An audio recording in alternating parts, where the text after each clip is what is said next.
Hey guys, welcome back to another episode of the Intelligent Idea Talkers podcast, episode 34 for the week of Sunday, March 25th, 2018. I'm your host D. This is Juice. And we're missing our co-host Jay, man. Jay, you gotta hurry up and make it back, my brother. Hopefully everything's alright with you, man. Feel better, bro. Come on back, man. So, in his place, we got a special guest on the phone with us. You wanna introduce yourself there, C? Yeah, I get going from Chris, aka the Breadman, Pillsbury, get over. That's what I'm talking about.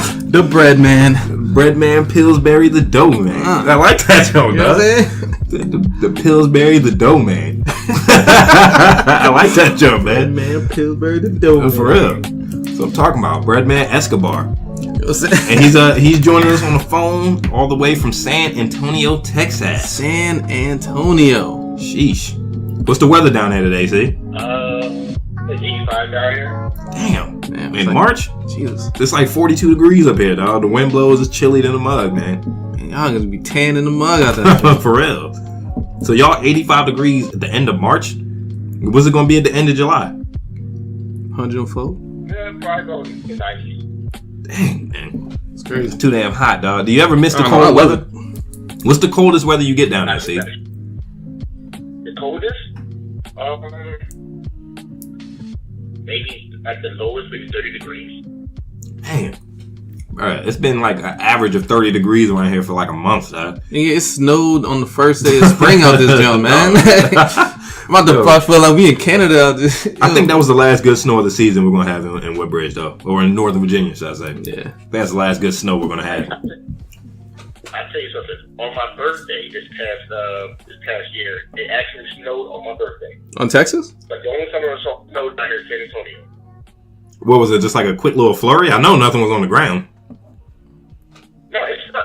But it was at nighttime though. It snowed like overnight. Then by let's say 6 a.m. It was all dry. It was all dried up. It was all gone. Yeah. It's too damn hot in San Antonio to be The snowing. moon be making shit evaporate out there. The moon be heating the shit up. No, it was hot as hell in San Antonio, man. No doubt. That gotta be some cool ass nights though, man. I know cats do not be at home inside at night, man. Like it's too warm, man. It's too nice. I don't know. Love it outside at nighttime, man. Yeah. San Antonio, like their claim to fame, and from what I saw when I was down there, was like the Battle of the Alamo. You know, like Texas freedom. Which part is going to be Mexico? Which part is going to be part of Texas? You know, The Alamo. I don't know much about the Alamo. I think I've seen the movie once, but you know, it was cool. It felt historical down there. It felt really historical. Was Jeff Bridges in it? I think so. Jeff Bridges. He's in every He's like Samuel L. Jackson. He's in everything. You know what I'm saying? Yeah, come there next time, man. There's actually a replica Alamo a few miles from San Antonio. That's like the whole thing. That you guys go take a look at. I'll show you guys around and stuff. Mexicans and everything? I think the next time I'll come down there, I want to go to a San Antonio Spurs game. I think that's what I want to do. But yo, so seeing as how we have a host here with us who's so close, Texan resident. Exactly. Like you see, you're officially a Texan now. Yeah, man. You know that? Texan resident, man. How's that feel? Are you a Cowboys fan? Are you a Texans fan or something? Yeah. Man, come on now. You know the sports is still the same, man. See, will you ever buy your like daughter? They growing on me. They growing on me. See, will you ever buy your daughter a Houston Texans jersey? That's a long silence. Yeah, see, that is a long silence. She must already have one. No, she has a Giant jersey, and my wife bought her some Cowboys gear, but that's it. Yeah, it's okay. This isn't both her. She's got heritage from both cities, so she can be all of the fans. You know, Giant New York fan, a Texas fan. She can do all that. So, in lieu of us having an official Texan on the phone with us, we're going to talk about these bombings that happened in Austin, Texas. Austin, Texas. It's crazy, man. I thought this was fake news when I first heard it. I was like, people are sending mail bombs? Like, who does that anymore? You know? So, just to do a quick rundown, in case you guys were living under a rock for the last couple of weeks. Right. There's been a string of package bombs sent out, really Unabomber style, to various houses, and the various houses in the Austin, Texas area. And recently, they caught up with the bomber who ended up blowing himself up. A serial bomber. You got serial killers. So if a guy shoots a lot of people, is he a serial shooter? It's probably a serial shooter. It's probably serial something. I don't know. I don't know either. I think there's a threshold for serial. Yeah, right? Like, what's a serial? Because the serial bomber, no, a serial killer is somebody who kills people. You kill more than one At a time? I don't think it's at a time. I think it's just in general. In general? That's not right. This thing says after perpetrating 5 bomb attacks over 19 days. So 5 bomb attacks. So 5 people died? Could you become a mass shooter if you shoot a bunch of people at once? That's so a mass shooter. Bomber? I think he's a serial bomber because he did it over a span of days. Oh, okay. I think that's what it is, or a span of time. But if it's all at once, like if you blew up everybody at once, he'd be a mass bomber. He'd just be a mass bomber. it's not funny, but it's terrible. Yeah. A mass bomber, a mass shooter, who knows? So, man, as our official Texan on the phone, what was the air of concern down there? How was the atmosphere down there? How were people's reactions? These bombings. And Chris is in San. How far are you from Austin, Texas? See.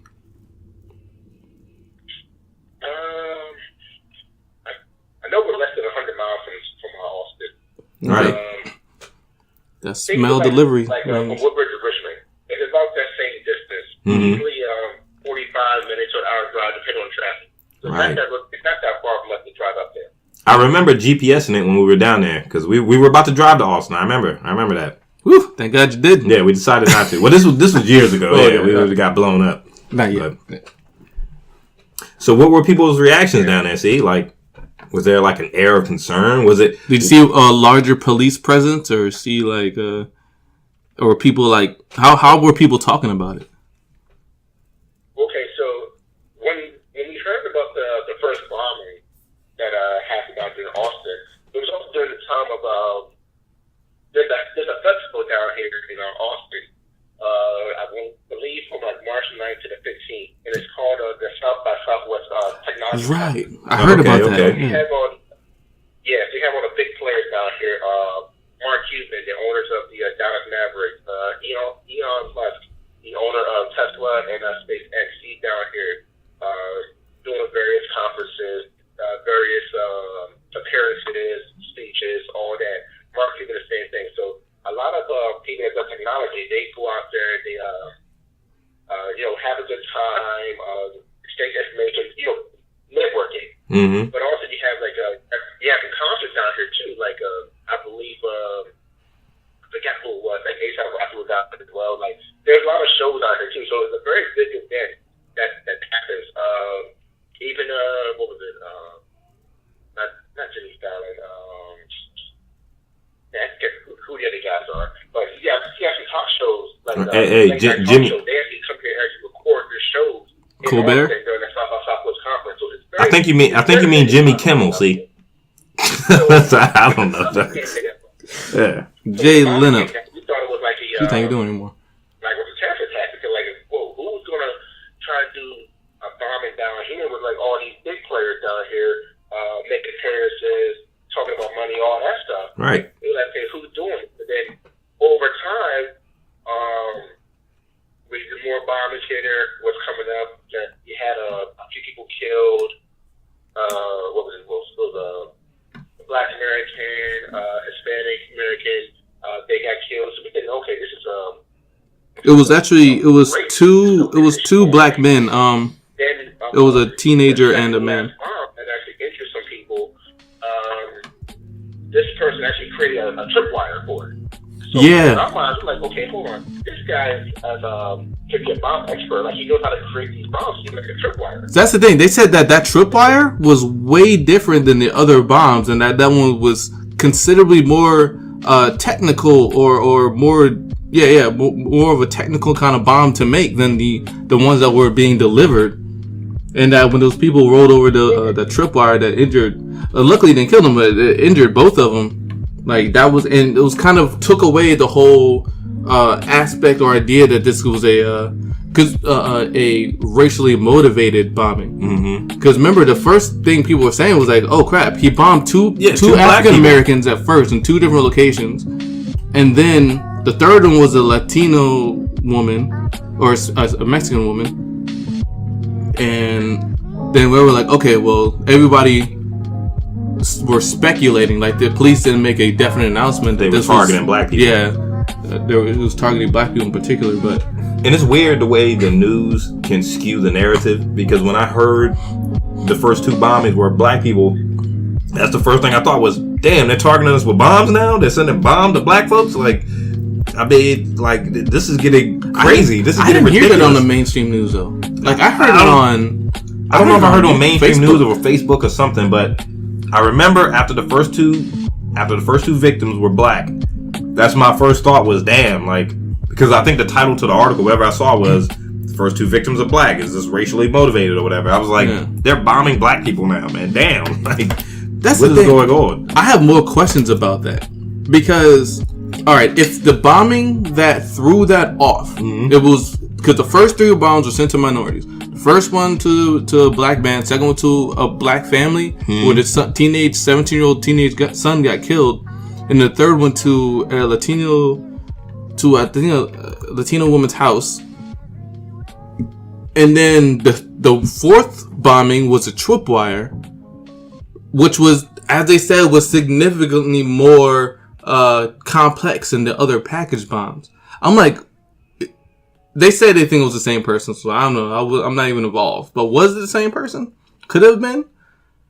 Or what if it was just somebody else who decided to create a tripwire bomb? Yeah.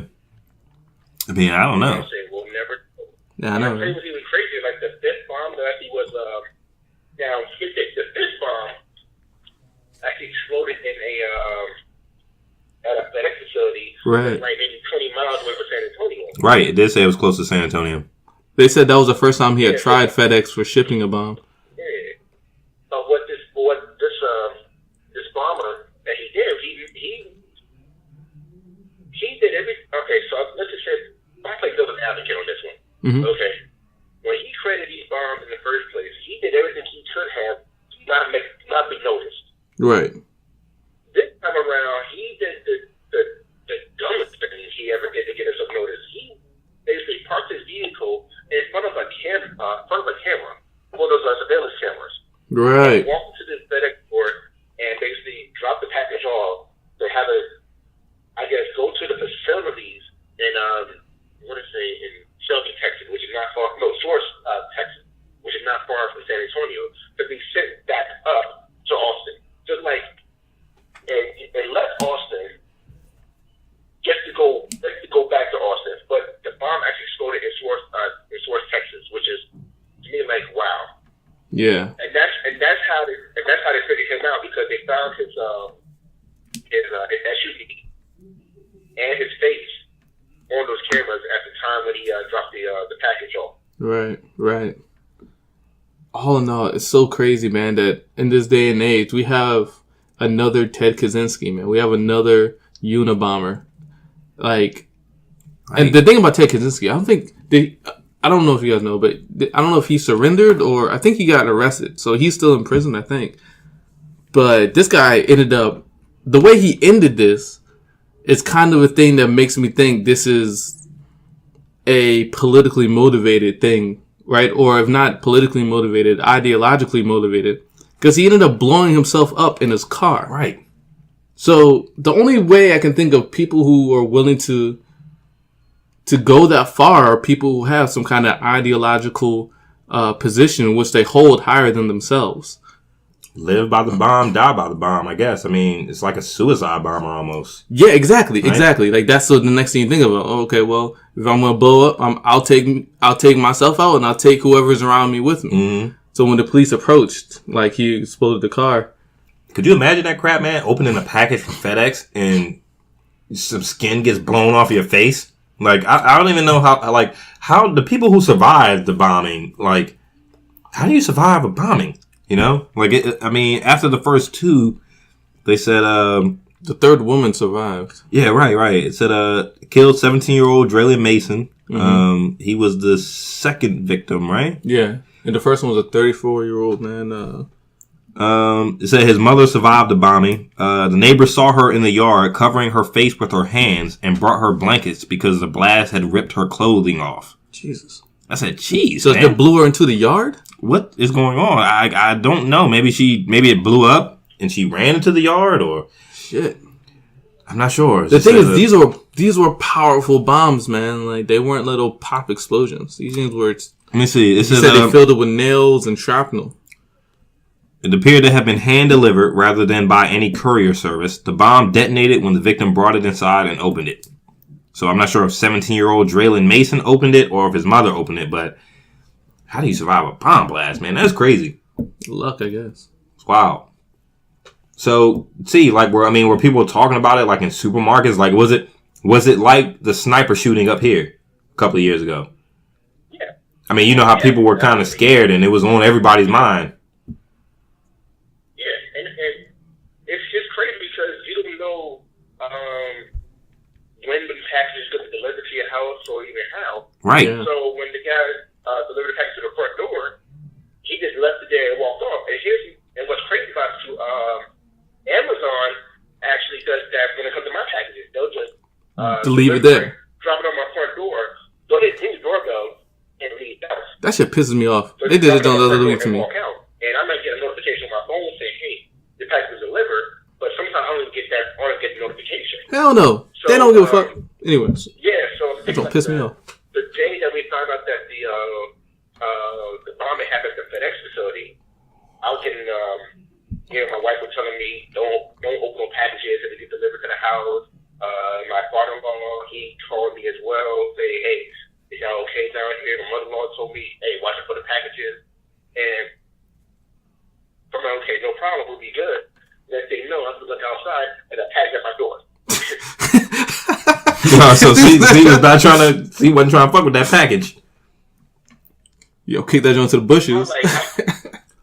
They see had a dog come sniff that joint first for you. Like, hold on.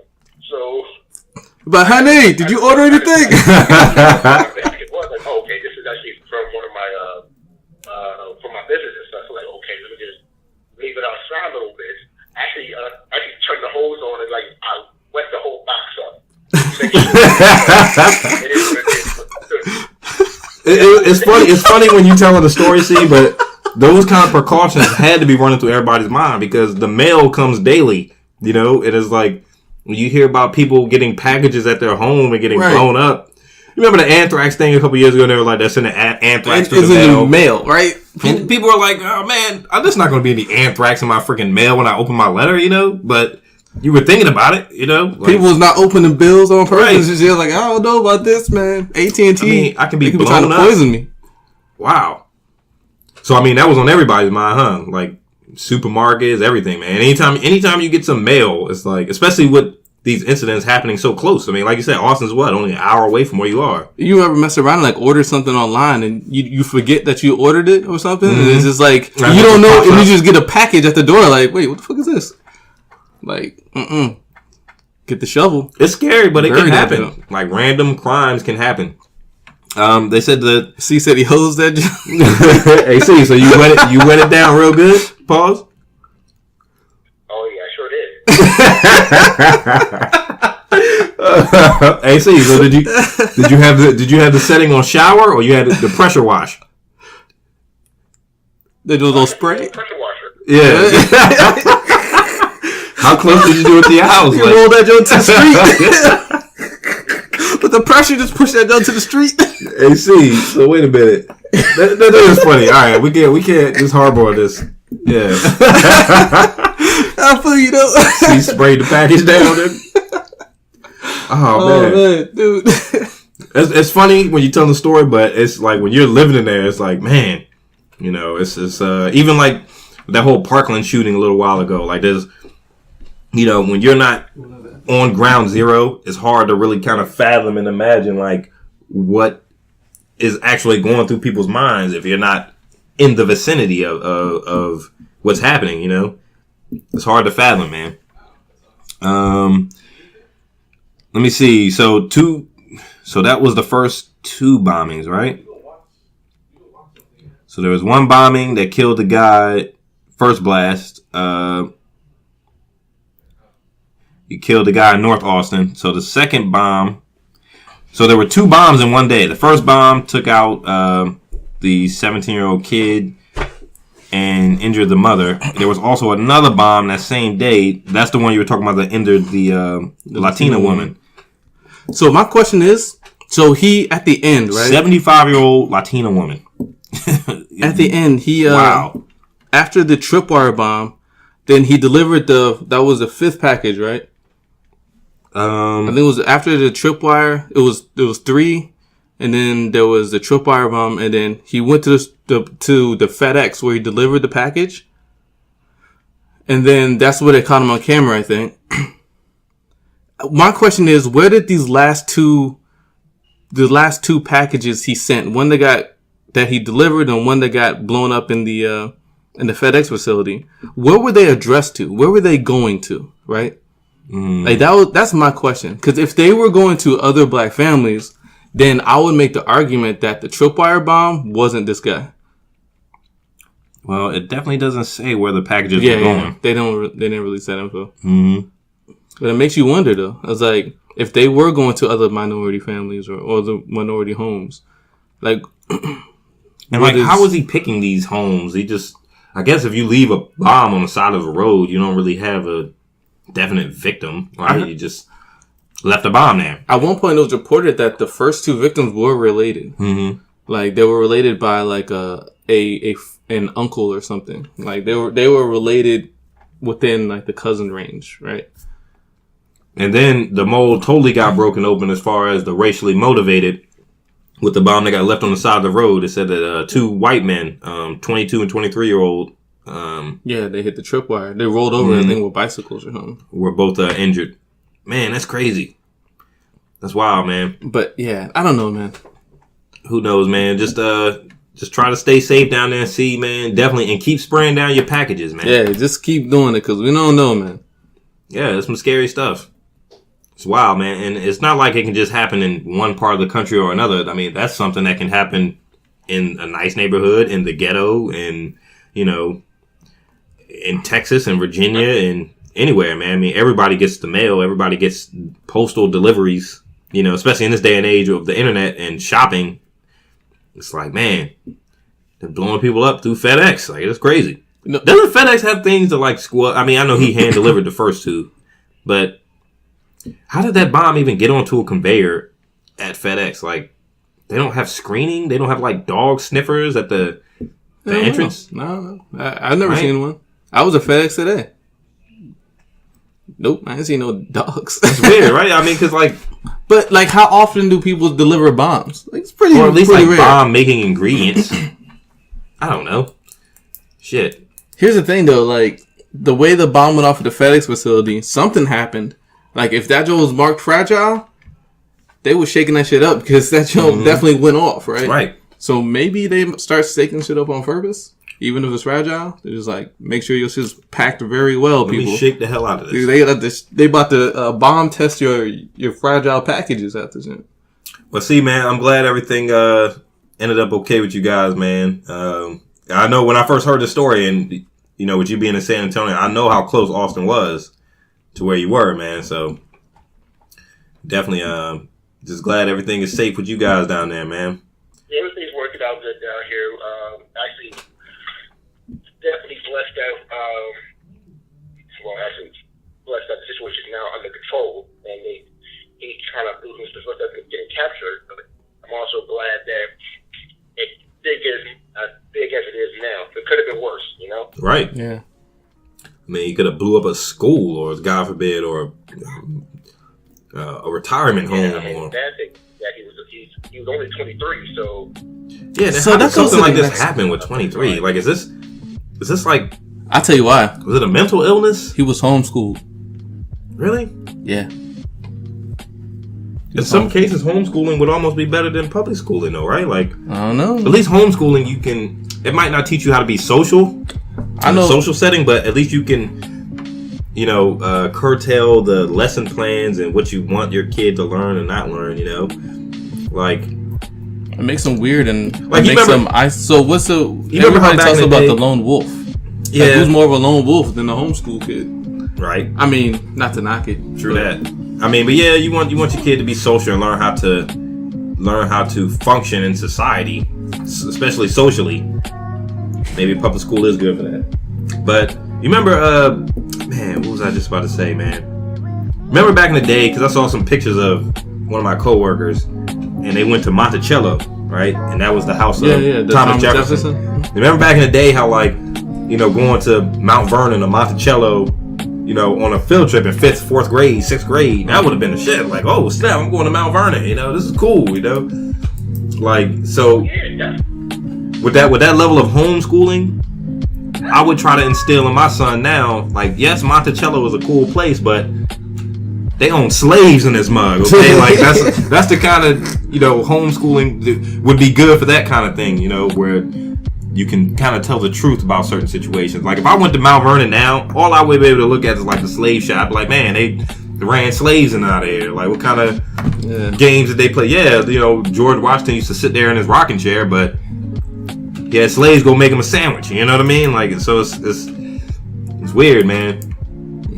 Like now my son comes home and they have, like, for President's Day they'll have Thomas Jefferson and Abraham Lincoln, and they had a book about the American presidents. I think it was George Washington and Abraham Lincoln. They were focused on in the book, and they kept saying how, like, George Washington was our first president. He was a great hero. He was a war general. And I'm thinking, like, well, where is he was a slave master part in this whole thing? That Joe didn't say anything about the slavery part of George Washington. It was just, he was a great man. He was a great war hero, and it's just like, at this day and age, in my mindset now, I'm just like, too woke. Yeah, like, where is the slavery part of this whole thing? You do some reading or some personal, individual, independent research, man. You be woke, man, and then you start realizing the internet's helped with that a lot. Yeah. A lot of people don't take the whole what you learn in school as gospel, because it's not. It's not true, right?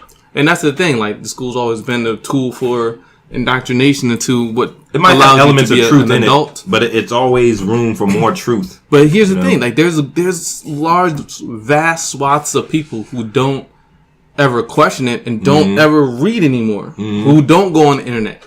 Like, and those people are the same people who just are shocked and appalled, right, when they find out that, oh snap! Like, wait, like, he had Thomas Jefferson had a mistress and had like 12. Mixed kids from after the slave woman he raped. I forgot her name, but yeah, and they're like, and then they push back against it sometimes. See, you live in a very, what we call, I guess it's like a politically red area where there's a lot of Republicans, a lot of people voted for Trump in Texas. Like, do you ever see any, like, conflict, or do you ever hear any, like, do you get a lot of praise, or do you hear a lot of praise about Trump out there from people? Down here, no. It's quite the opposite down here. Yeah? Yeah, because like you said, we're not that far from the Mexican border, so we actually got a lot of people here that either are immigrants themselves, or they actually have family members that are from Mexico. So a lot of people hate Trump down here. Okay, I believe it though.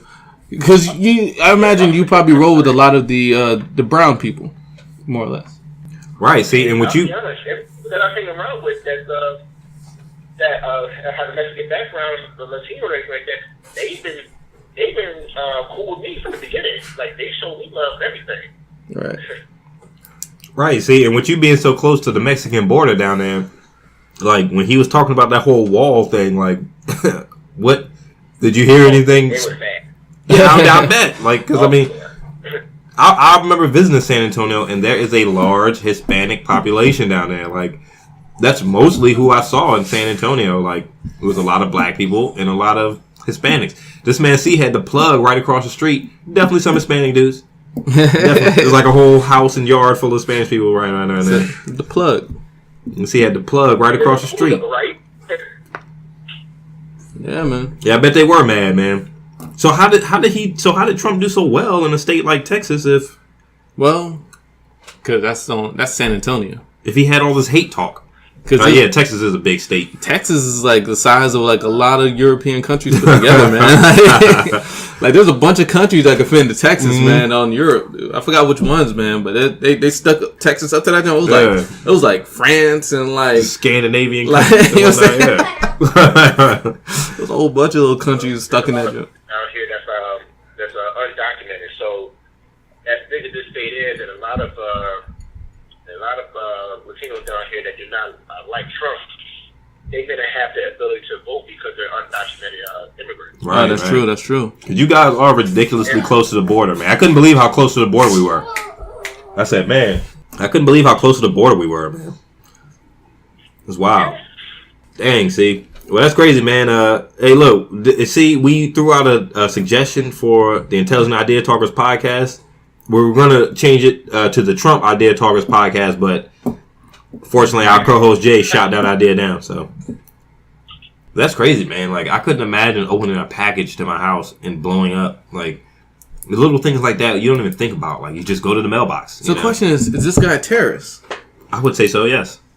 Blowing up random people. According to the local PD in the area, like, they on said this the side guy's of the road? not a terrorist because they reviewed some video he left and they said he didn't. They said that he didn't mention anything about terrorism, which is a precarious comment because it's not. You don't have to mention like very few terrorists say I'm a terrorist. Or even leave a video to you know. Like it's about their views and like their motivations for why they did the bombings, and they said that whatever video they viewed he didn't say he was a terrorist. I'm like, but did he say why he did these things? How did they not deem him a terrorist, but they deem the Boston bomber a terrorist? You know, which that whole story was crazy. I mean, I remember they had the city. Yeah. I heard something about that, like that was a test run for them to see if they can lock down a major American city. And how much pushback they would get from the public for doing that, you know. Which I don't know. That feeds into the whole conspiracy theory thing. I mean, I imagine it was a significant pushback. I mean, look at it. They found this guy inside of a boat that was parked outside somebody's house. Yeah. Right? Wasn't the older brother they found in there? Yeah. Like, man, what's going on? There's so much shadiness around that story. So how did they deem this guy a terrorist, but they not deem this San Antonio or this Austin, Texas guy a terrorist? Again, man. He was blowing up random people. Yeah. It always comes... I don't know. I don't want to say it, but like a lot of people, it always comes down to whether or not you're white, because white people seemingly cannot be terrorists. Like they're shooters, not a terrorist. And even, but it's like if the definition of terrorism is to do something to a group of people based on a particular ideology, whether it be political or religious, an ideology. If you attack people or hurt people or maim people for an ideology, that's a terrorist. If you have a certain belief and it says you should do this, you become a terrorist. So because this guy didn't put down a certain ideology or belief or religious ideal, he's not a terrorist? What if he was just doing it for the hell of it? That's the thing. That would make him a serial bomber, but not a terrorist. I don't know. See, now we're getting into like legal definitions, like legalese, you know, where one thing can mean one thing to us, to the average citizen. It's terrorism and mass bomber, serial bomber is the same damn thing. You're disrupting society. You're terrorizing society. Exactly, by blowing people up. You know what I mean? So you raise it's a very minuscule difference. You may see spray down this package with a high pressure water hose, man. Like he wouldn't have done that normally, I don't think. So I wonder what was in that package. We gotta actually see that back when he comes back on the cast. Like, what was in that joke? Like, how did that joke survive? Yeah, because he's like spraying down his package with water. I hope that joke was protected inside. When did he know that it was safe to go open a package? Like, we gotta ask Chris this question when he comes back. Like, so like, how long did he spray it down before he? When that joke didn't spark back? Yeah, you know what I mean. It started sparking, so I forget. So, see, you back? Yeah, I'm back. Right. Hey, see. So, real quick question before we move on to this Analytica article. Like, when did you know it was safe to open the package after you sprayed it down? Like, when were you comfortable? When did you think to yourself, okay, I'm comfortable going to open this? I didn't know it was safe for that. I just had to find out. Oh, so you just had to put your life he on the just line? braved it. So after it was, so how wet was it? Yeah, like how dampened was the package? Like what was in this package? Like, did you just tear through the side because it was just soaking wet? Well, thank goodness, the box itself was like soggy like cornflakes. But the package had a plastic seal on it, so it was waterproof. I like the cornflakes reference right there, though. Yeah. See, you didn't send your dog outside to sniff at it before you opened it up? Nah. I'd have let my dog go out there and sniff at that joint, man. I don't care if it's a bomb sniffing dog or not. I'd be like, yo, take a couple sniffs on that. You smell anything funny? The dog would have sniffed it. Yep. Woo, some good like that. So, woo. Let's see, get the oh snap. Nah, yeah, you can't be risking the family dog though. Hey, see, man, that's too funny, man. You had to spray your package down before you was comfortable to bring it in. Look, I opened it up outside though. You say you opened it up outside? Hey. Damn. See, I gotta say, man, you brave, bro. You brave. All right, man. Well, I guess thank goodness, man. That they caught this guy or that he blew himself up. Whenever they have acts like this, like we were talking about the Boston bomber or even the Austin bomber or the Las Vegas shooter. First of all, it's crazy that these guys always end up dying.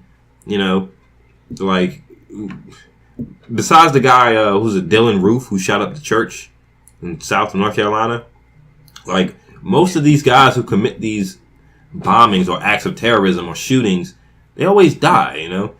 Which is kind of funny because it's like, would you rather a guy face justice as far as the criminal system is concerned, or are you completely satisfied that he died? That he blew himself up. All right, it's over. Sometimes I feel like if you do something like so egregious, like death is too easy, man. Right. Like there's worse things than death, and you should. I'm not saying we should torture this guy for. But like rotting in a maximum security prison for 35, 45 years. Anal rape is sufficient. Yeah. You know what I'm saying? Like, that's okay. You know what I'm saying? Like having a guy live in isolation for 20 years, like the kind of mental strain that'll put on your mind, that's it's a form of torture, man. But it's like, death sometimes seems too easy. Is this guy a terrorist or just a serial bomber? That's what they've been saying in the news. They've been saying he's just a serial bomber, right? Yeah, but would you guys consider him a terrorist? I would say so. I would. I don't know. I didn't. So here's the thing. They said he left behind a video, like 20 minutes. I want to see the video. Like, I want to make the declaration myself whether or not he's a terrorist or not. Because the police department said that he didn't say anything terroristy, right? But I want to know, what did he talk for 20 minutes on the video about? Mm-hmm. What did he say? He didn't say... What were his motivations? Right. Like, what were his motivations? Like, say that. Don't say, oh, we didn't think it was a terrorist. Well, that's your opinion, dude. Texan. And do you think it's kind of convenient that he left a video even? I mean, who leaves a video? And why would you shoot him, man, before blowing him up in the car? Yeah, I don't know. Like, they blew him up. Like, he blew himself up in the car, and then the police shot him. Let me make sure. There was a single shot that the cop... maybe it was fired on accident, but it said after the bomb blew up in the car, there was the policeman shot the guy. Which makes me wonder... At that point, I kind of feel him because how close were the police to the vehicle when the bomb went off? Enough to get pushed back. And at that point, it's like, let me shoot just to make sure this dude's dead because he's not going to blow me up. I got a family to go home to, So. But he blew himself up. But they don't know how injured he was inside the car. I mean, I want to see the car. Is there a picture of the car online anywhere? I mean, was the car like mangled? Like, because if like the car was like looked like it had been through like a serious bombing, it's like, why shoot then? You know what I mean? But that's the question. Why shoot the man after he blows himself up in a car?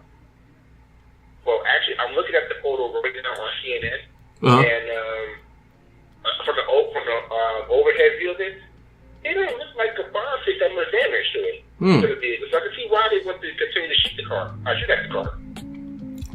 Yeah. Guess maybe it's inside the vehicle or something. They said they didn't know whether or not it was a gunshot that killed him or if it was an explosion that killed him. But they were still trying to determine from the autopsy or whatever. Yeah, from the overside view of this car, I can be honest with you, you really can't tell. it looked like the car was more in a like a car wreck. So it wasn't like engulfed in flames. Than a bomb itself. All right, because I mean, he was sending pipe bombs. Pipe bombs is like, it's not napalm, so it's not just gonna rip the car to shreds. I mean, it's gonna shoot shrapnel everywhere, but it's not like gonna. Inside the car might have been a mess, but I can see the outside of the car not being a mess. Yeah, I mean, where was the package when he detonated it? Right? How do you feel? See, do you feel more comfortable that he is dead and done with, or would you rather him have faced justice? You know, as far as the criminal justice system is concerned. Well, the way the criminal justice system is going on in this country, I'd actually rather have him go out his own way than to face the judge and then plead insanity. Yeah. I don't know, man. I wish we could have caught him so we could like pick his brain. It's crazy. You're right how the justice system works, because this guy clearly committed these acts of terrorism. This van rammed into the back of that truck, and to be able to get off on something like insanity it just sounds ridiculous. Because how can you get off on insanity when you clearly blew people up? You had the soundness of mind to build a number of bombs and deliver them to different locations. Right. So I feel like the justice system should be able to use common sense sometimes. It wasn't me. It was, I was told to do that by these voices in my head. So instead of going to maximum security prison, you'll go to a mental hospital or something. Yeah, but it's the world we live in, man. Yeah, true that. No doubt, man, no doubt. So, hey, I just saw the link you sent, see? Like, I'm looking at the picture. Like the world that we live in, like justice will be blind. Like, look at the color of your skin, you get treated differently. Oh, you damn sure get treated differently. Hell yeah. Y'all heard about the guy in California, right? Who got shot in his own backyard? Shot by who? Oh, yeah. The police, of course. Yeah. Like, the police rolled up and they had the video. They released a video, but the guy was in his own backyard. He was on the phone. The police were looking for a guy who was vandalizing house windows. They were looking for a guy who was vandalizing house windows. And then, as they're walking through the neighborhood, they see a man in his backyard and they run up on him. So he sees him running. I don't know why, but he ran back further towards his house. Right. You know what I'm saying? After they yelled, "Hey!" and then they charged him. So he ran back towards his house. And then they were like, pop, pop, pop, pop, pop. Pretty much, like, the dude, here's what I think. I think he put vandalizing windows? He was holding his phone, because he was on the phone apparently. He was holding the phone up, and then they said that one cop yelled gun, and then they both just started shooting. Mm-hmm. There was two cops, and they were shooting. Just and then they told him to put his hands up if he was still alive. And it was just like, I don't know, if y'all have to see the video, man. It's really, really fucked up. Like, the cops were so fucking scared. Like, they ran probably. Was it a black dude? Yeah, it was a black guy. Mm-hmm. He was in his own backyard. The cops was like two white dudes. In his own backyard. Isn't there like a due process where you have to approach the house? Right? Like, the dude just yelled gun. The dude yelled gun. Like, they had the video cam, and you can't really see that clearly what he was doing. But when they found him, there was like, or when he was laying on the ground, they were still like huffing and puffing behind the side of the house. They were like, I don't see a gun. It was like, because he didn't have a fucking gun. Like, he didn't have a gun. Yeah, like, and they kept asking, hey, you good, dude? You get hit? You get hit? And like, nah, I'm good. You get hit? Nah. But they were the only ones shooting. Yeah, like, we were shooting at the dude. How were we supposed to get hit? It's weird how, like, in the heat of the moment, it's hard being a cop, but in the heat of the moment, you never hear one of these guys, like, it's almost scary, but the most rational guy we probably ever saw was maybe the Philando Castile guy. I mean, he was freaking out in the moment, but you knew that he knew he had messed up in that video. You could tell that he knew he messed up. It's just weird. You never hear these guys, like, in any of the documented recordings that we have, you never hear them show any kind of remorse. You know what I mean? Like, in the moment. It's like neither one of these cops thought to themselves, did he really have a gun? Did we have to shoot? Maybe they were thinking it, but they didn't say it on the video. When they went over, and I mean, the dude's obviously already dead, but they went over and they handcuffed him. It was just like, which I always hate seeing. You handcuff a shot person or a dead body. Body. Like, they just handcuffed a body. And it's crazy. So the argument is that's the way they're trained. They're trained to be cowards. They're trained to not put anything else above their own lives. Mm-hmm. Which in one case, I do understand that. Like, you're here to protect people. Right. But in another case, how do you protect people if you're scared for yourself? Without putting your life on the line. Because isn't that the definition of being a courageous person? To put your life on the line to help others? You would think the definition of a cop is to put your life on the line for the call of duty, you know? Like, you're in the line of duty, you have to put your life on the line. Yeah. Like, in order to protect others, you know? That's the thing. Like, they've encountered so many situations in which they've shot people who are unarmed that it's kind of disgusting, man. Because it's pathetic. Like, you don't, like, a hero cannot be a coward. Like, this is not a thing. It's not a compatible thing for a hero to be a coward.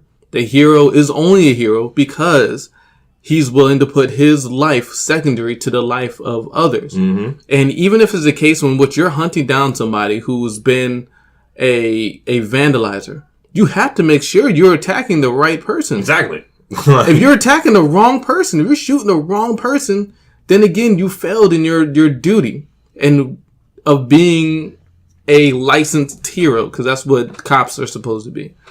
And I guess when you have things like the Patriot Act and everything that they passed after 9/11, right? Isn't it something like where cops don't have to have probable cause to come into your house anymore? I mean, because my first thought was, aren't they facing some kind of legal implications? I think they still need a warrant. Coming into this guy's backyard, right? Like, isn't his backyard part of his property, or is that considered public domain at that point? I mean, it depends. If it's probable cause, they are allowed to enter somebody's property. But their probable cause, as far as I understand, was that they're definitely going to get going to be a settlement coming out from this anyway. So, I mean, there has to be something. So here's the thing: like, they did go talk to another. Like, the video starts, the video, the cops' cameras video starts as they go up to a woman's house, like two houses over. And they ask her, and they're talking to her. They go up to her front door, they knock on it, but like, hey, there's a Jefferson area. There's a broken window nearby. Have you seen anybody? Could we check your backyard? Yada, yada, yada. So from there, they look around her place. They don't see anything. So they leave. Then they walk, like, down the street. And that's the thing where it happens. They didn't knock on anybody else's door. They knocked on this one woman's house, 2 houses down or whatever. And they walked to the next door. They saw a guy outside. And then they charged him. Which is crazy, because it's like, we talk about, I referenced Philando Castile, how that could have been me, it could have been you.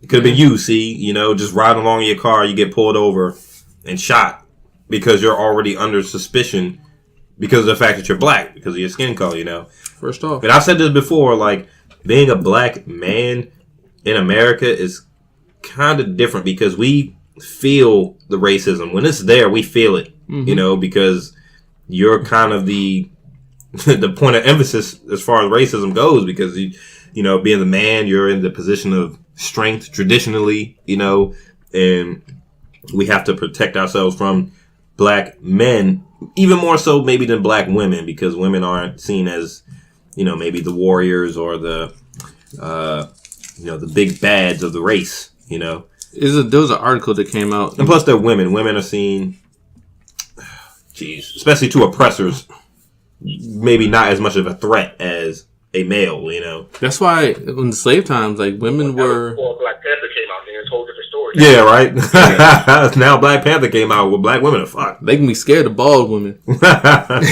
the bald black woman rolled up like, oh, yeah, oh yeah, shoot him. If a Raging Rhino stops on a dime in front of a woman, then I'm a little bit afraid of that woman too. Yeah, right. Like, that rhino sure as hell stopped. He was like, all right. We're just kidding. Man, that's crazy. But yeah, I said that before, man. Like, being a black man is hard. We feel the racism when it's there. But damn, man, I'm standing in my backyard, like on my cell phone, and then all of a sudden I'm dead because of a cause of mistaken identity or suspicion because I'm black. Like, I want to know the full story. What led these guys to believe? They kept saying they thought he was holding a toolbar. I don't know what a toolbar is. I'm thinking they meant crowbar. Yeah. That's what I'm thinking they meant. The thing is says toolbar, so nobody knows what the fuck that is. But they said he was holding a toolbar. And I'm like, okay. In the instance, he was holding a toolbar or a crowbar. But he was in his backyard. He was in his... First off, you didn't ask any questions. You yelled gun. And then you shot him 20 times. Like, there's no real excuse here. Like, any excuse they're trying to make seems kind of, like, faulty. It's like... Wow, man. Poke holes all in that excuse, man. This is just... You can't say, we thought he was holding a crowbar. Let's just say crowbar. You thought he was holding a crowbar. And then that means you had to shoot him 20 times? Mm-hmm. Like, you didn't say drop the toolbar or crowbar. You didn't say you didn't say anything. They said stop, gun, and they shot. And you can't blame people for being a little defensive, you know, when you have somebody standing in their backyard all of a sudden getting killed. But then you have, a white male who's bombing random citizens in a town in Texas, mm-hmm. and they refer to this guy as a serial bomber. You know, like... Call it what it is. This guy's a terrorist, you know. We have a two-tier justice system. Honestly, if this thing keeps happening, these policemen need to be seen as terrorists, man. How many mistaken identities or life-threatening situations mistakenly identified as can we have, man? I mean, yeah, like even men in prison, like men who've been in prison for 20 years with nothing. Like there was a guy recently in Oklahoma got out of prison because.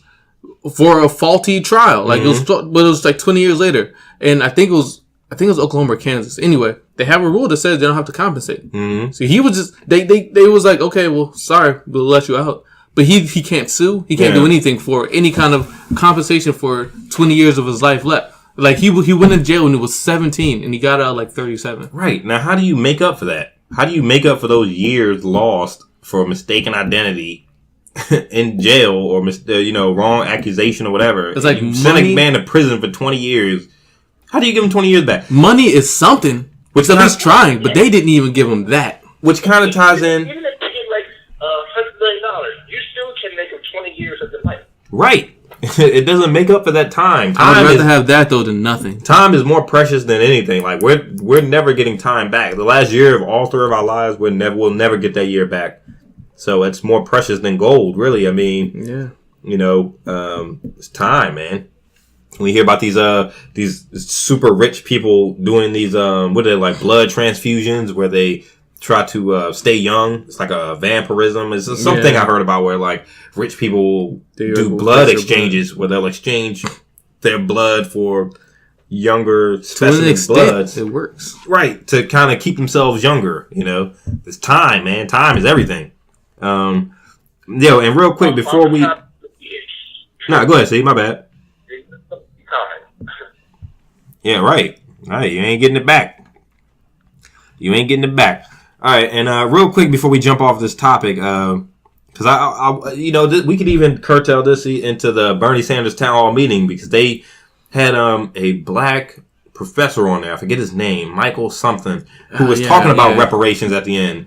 And I was thinking, like, how do you pass out reparations? How do you make up for systematically and economically locking people out of being able to own homes and to build up future generations as far as education and finances? After you enslaved them for 400 years. How do you make up for that when you did it 100 years ago? You know, how do you make up for 100 years of like locking people out economically, like social how do you make up for that? I guess money is the only way. Give them some money. That is different compared to what we just talked about. Like say a particular person been in jail for 20 years. Reparations, now that situation is different because of one reason. You're not. Let's just say we finally get 40 acres and a mule. I want my mule too. I'm about to say you better throw that mule in there. Ironically, we're not building this for us. We're building it for our kids and our kids' kids. Right.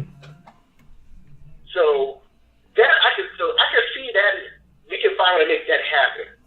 Compared to a gentleman that's been in jail for 20 years and he got out, he can't get his 20 years back. Nope. But for reparation, we get ourselves right now. We're preparing 20 years for our future to get them set for life. Mm-hmm. Everything that we're doing right now, even with this podcast that y'all doing, and with me doing my marketing business, we're setting everything up for our futures get them set for life, to get them not able to enjoy the finer things in life compared to what we had when we were younger. That's what I think what he was trying to specify became reparations. Now, are we going to get everything all at one time? If that ever came true? No. But let's say our kids right now, when they get older, they might reap the benefit of it, and then their kids are going to reap the benefit of it. The thing is, we're trying to make sure that if we get something back, we'll be able to pass it on to our families. That's the main thing that I think you're trying to specify. I like that. I like that justification of it. You know, the reparations, because I was questioning how that would work. Reparations, if we got reparations tomorrow, it wouldn't be for me. It would be for my future generations, my son and his kids after that. You know, which makes a lot of sense, right? Because that's who they robbed when they set this system in place. They weren't robbing the slaves at the time because they already didn't have anything. They were robbing their children and their grandchildren. And their potential to make money and to make a living for their future. Right. They robbed them of their potential. So I would argue that should increase the reparations exponentially. That would increase it. There's almost no way to make up for it because it's time and you can't get time back. The thing is, they don't make up for 100 years of locking somebody out of home ownership, you know? So, and how do you make up for 100 years of locking someone out of the educational system? Because that vibrates through the generations. Like, when you aren't able to teach your children, they're not able to teach their children, and so on and so forth.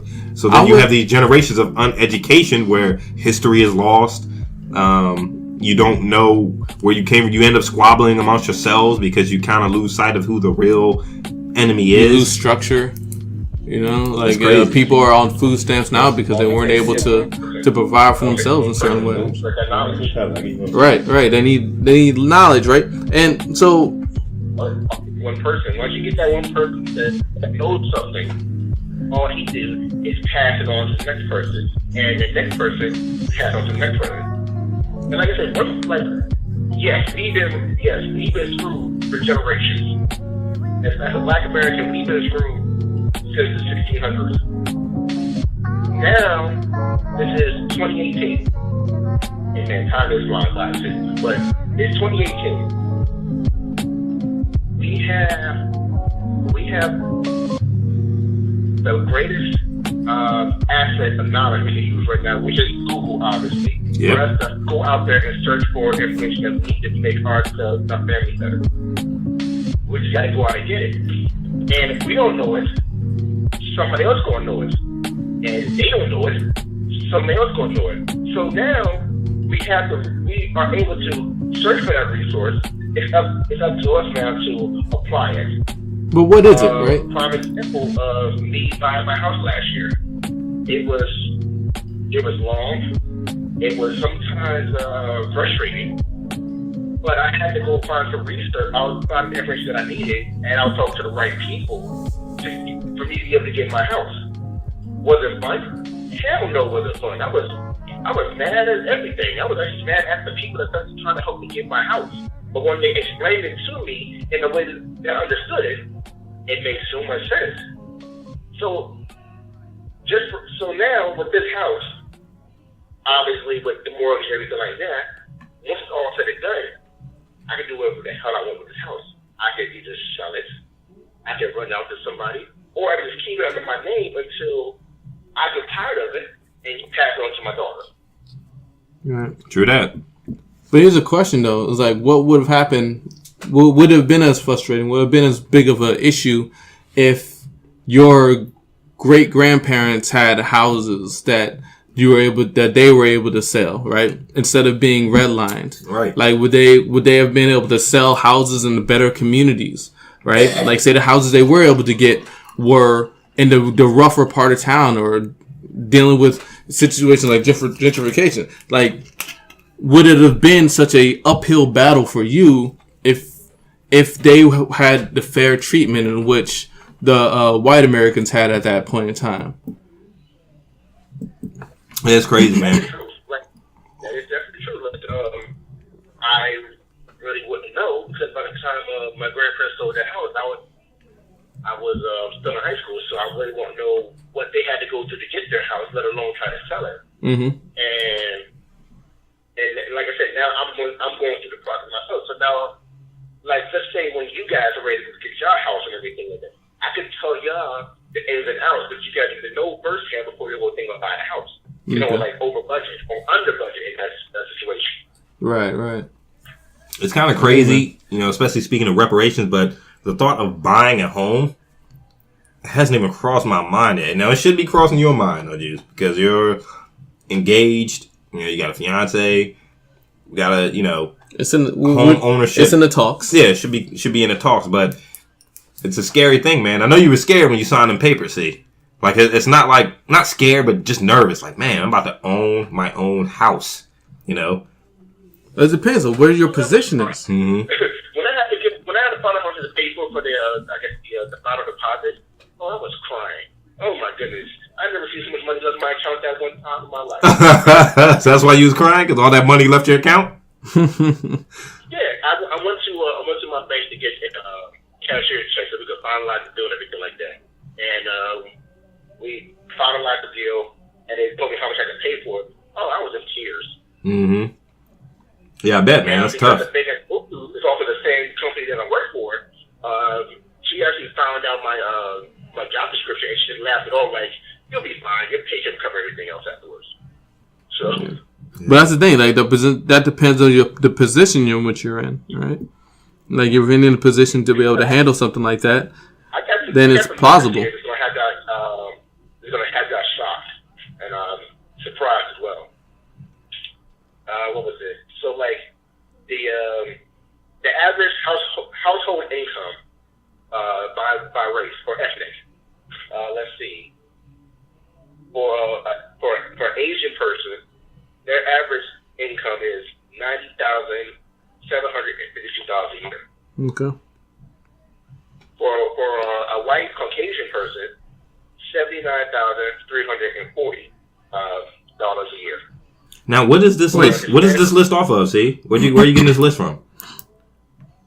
Yeah, actually, I'll send you the link so you can do. Where are you getting this information from? See.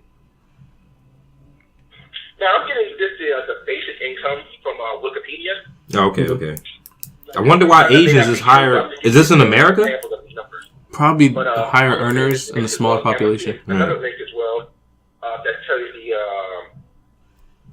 how much money you need to live comfortably in the 50 biggest cities. And obviously, DC and San Antonio are a few examples of that. Right, definitely. So, I think those two things. But back to what I was saying. So the Hispanic and Latinos, their average income is $54,644. Okay. And for a Black American, their average income is $49,629. So again, Black Those Americans are income by ethnic and race. But get this. Now, I only specified two locations. Obviously, San Antonio for myself, and the DC area for you guys. Right. The income you need to live comfortably in those cities for San Antonio. For me to live comfortably, I need to actually, in my net income, $46,238. $46,000 is a comfortable life. And then for DC to live comfortably, just in DC itself, $83,104. Wow. I've heard that before. Yeah. I heard it was like 90 something before, but damn. Yeah, it's like significantly higher to live comfortably out in our area than a lot of the rest of America. Like you have to have roommates or live comfortably. This ain't like it doesn't add in like if you have a house or if you own multiple cars or if you even if you have multiple kids. It don't factor that stuff in. Mm-hmm. So it could be a lot higher than people imagine. They said Fairfax County. I've heard this before. I don't remember where, but Fairfax County is one of the highest cost of living areas in the country. It's like Fairfax County, like Los Angeles, and you have to have roommates or something like that to make it in this area. It's too hard, man. Like rent is high, gas is high. You know, just the cost of living is just alone is ridiculous, man. And like that's why I don't think reparations. So let's try to buy a house out there. Mm-hmm. Yeah. You really gotta make yourself over $100,000, and then your spouse gotta either come close to that as well, so you gonna afford a house out there. Yeah. Which is why reparations, I'm not sure if reparations will ever work. I think black people will start squabbling amongst ourselves. Because if you try to give everybody a fair portion, they're going to say, well, I live in this area, which is, generationally, I'm from this area. It costs more to live here, so maybe I should get more, or maybe I should get, how do you divvy up reparations, Here's the thing, though. I kind of think that people would be so happy in getting something, right? Like, they'll get something. And, that's the thing. Reparations doesn't necessarily have to be a paycheck. Like, they don't just send us all a check for $1 trillion. Mm-hmm. Which I'll take. Well, I'll take it. Yeah. If I have to, But I'm saying, like, it could provide incentive for our future generations to be able to prosper. Free education or something. Yeah. We like. There's no reason reparations could not include a definite college education for every black child. Mm-hmm. Like, or a definite something to help people along, right? Because a lot of the issue with black people is that we are the lowest earners. And there was another report, there's another study that came out, and I'll send this to the group, and I didn't get through all of it, but one of the highlights is that a recent study came out that showed how black men were still some of the lowest earners in the country. We're lower than white women, right? And for doing the same work, and we're just talking about averages, of course, but for doing the same work, black men are often some of the lower earners in the country still. Right. And it's like, why is that? It's because we have the bias, we have the stigmas that come with being black, we have the stigmas that come in with being black males, lies that have been pushed throughout our social culture for 400, 500, 600 years. Right. And we still living in that circle. The same reason we get shot the most by police is the same reason we're not often as hired by large companies or companies that can pay us well. Right? The same reason we carry the stigma of being lazy or abusive or whatever they call us, right? When knowing that generally that's not true. I didn't really generally, just and like, it's not true. I mean, you guys are two of the guys that know me the best. I've known you two guys probably the longest out of a lot of people I've known in my life. And y'all know I'm not a thug, or I've never sold any weed or anything like that, but that's how I'll be classified based upon how I look. Like, cops will profile me and say, well, let me keep my eye on this guy. Like, I've been followed around a store, or I've been classified or, wrongly accused of doing something. I remember I was at my girlfriend's house in Maryland, and I'm standing down the street from this dollar store that had just been robbed, right? I'm on the phone with Mum Blaze, actually. I'm on the phone with Chris Hare. And I'm sitting there talking, man. I'm like, yeah, I'm out at my girlfriend's house in Maryland. So this guy walks up to me, and he just starts patting me down. Yeah, just patting down my pockets and whatnot. I had on a hoodie. And I'm like, excuse me? I was like, yo, can I help you? He said, yo, I was about to go into the liquor store, right? Which is probably about 3 or 4 stores down from this Dollar Tree that just got robbed. So he said, yeah, the Dollar Tree just got robbed over there. And you actually matched the description of the suspect. I was like, why would I be standing down the street from a Dollar Tree that I just robbed? Yeah, on the phone, So they detained me for about an hour. I'm sitting there in the back of the squad car. They're talking about the special investigators going to have to talk to me. I was going to have to go inside the Dollar Tree and to see if I matched the description, so some of the people who had witnessed the robbery could match me up and all this other crap. And it's like, come on, man. Like, they said he was black. He was wearing a black hoodie and blue jeans. And I'm like, well, who's not wearing that, first of all? But it's like, I don't know. That was just... Like, the description was black with a hoodie and jeans. That was the most profiled I've ever been in my life, man. I was heated. I was mad. It's crazy, man. It's like, you can't run away from melanin, man. Melanin is the most beautiful thing on the planet. And societally, it's probably one of the most damning things on the planet. People are scared of it. Especially as far as economy goes. People will not hire you because of melanin, and people will not sell you this house because of melanin. Like, it's ridiculous, man. It's crazy because of melanin, man. It's crazy. It really is wild, man. Right. Real quick before we jump on this analytical article, I got something for C, man. I'm actually subscribed to this messenger service on Facebook Messenger. It's called Push Black. And he just sends it's a guy named Daryl who runs it, and he sends little articles and tidbits of information about music and things in history, different articles that he sees about black actors and actresses and musicians and just different little tidbits of information. They actually had he sent an article the other day. I thought it was kind of cool, and seeing as how C is down there in Texas, I think it'd be a little relevant. The title of the article is "How Texas Robbed Mexico and Black People at the Same Damn Time." It's at the same time, but I added the damn. All right, at the same damn time. All right, so I'm gonna just read the article real quick. I guess we could touch on it. If you guys have anything you think about at the end, it's really short. It says Texas may be the second largest state, known for its "don't mess with Texas" attitude, cowboys, and the Bush family, but the Lone Star State has a surprising backstory. It was once a haven for free black people.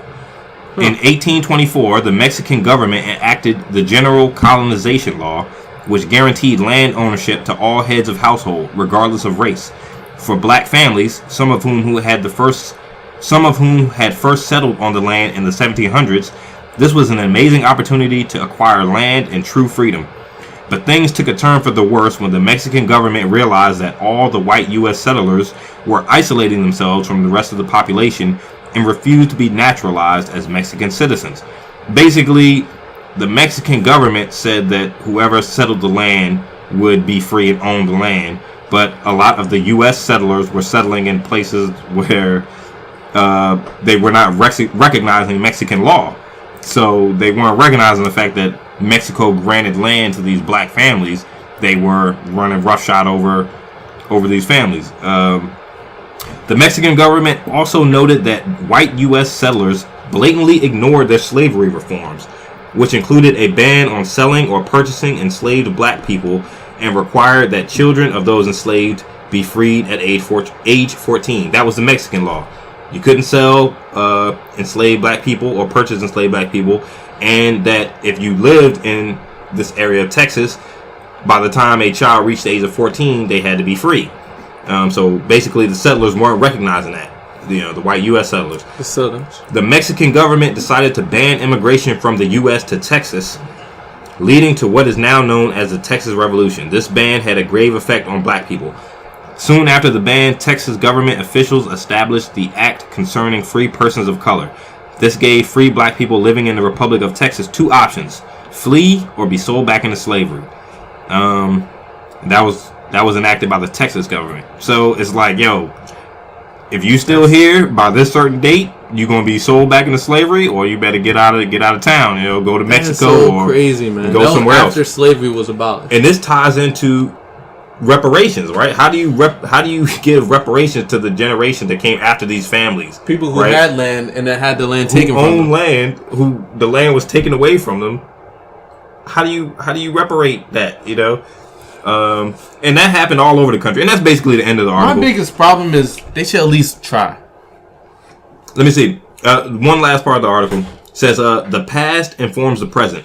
Today, Texas is known for textbooks with their own twisted version of American history and slavery, approving anti-Latino immigration laws, and as the place where we may never know what happened to Sandra Bland. Yeah, that's true. And that's the end of the article. The cops was involved with Sandra Bland, who arrested her in the first place, even though she didn't need to be detained. They got off with no punishments. If you want to learn more about the history of black people in Texas, check out Black Texans, A History of African Americans in Texas, from 1528 to 1995. So I guess that's where he pulled the information for this little article from. Thought it was a cool little tidbit. Yeah, that's actually how we had a C on the cast. Fascinating, man. And that happened all around the country. I never heard of that. You can't say that they didn't have black people who own land, who had the land stripped away from them, or when you have a government system in a society that supports discrimination and segregation and lawlessness as far as KKK and Black lives are concerned. man, thank God we live in 2018, you know, because I don't think we would have made it back in 1700s Texas, man. We probably would have been dead by now. Or the early 1900s with Oklahoma. Right. Oh yeah, the Black Wall Street. Or even talking about your grandparents, or even your parents' use. I mean, even coming up to like the civil rights era, and I mean, it's like, thank God we live in 2018, man. The thing is, we would have had to fight. But here's the thing. You had to It's fight. a misconception to think that you don't have to fight now. It's a complete misconception if you think we don't have to fight now. We have to do everything we can, man. Like, they're taking the Trump government right now is taking apart a lot of the safety nets that people have had to use, right? Like, so when they start prepackaging food and sending it out to people, that's a danger. They don't realize it now, but watch, it's going to be a danger. They've already tried that. It didn't work 50 years ago, right? But they're not listening. So it's not just going to be back then they had to fight. We're going to have to fight for our future. Man, the problem is, like, you create a system of dependency when you have families, and people on these government dependency programs as far as food stamps or unemployment or other ways, to support people.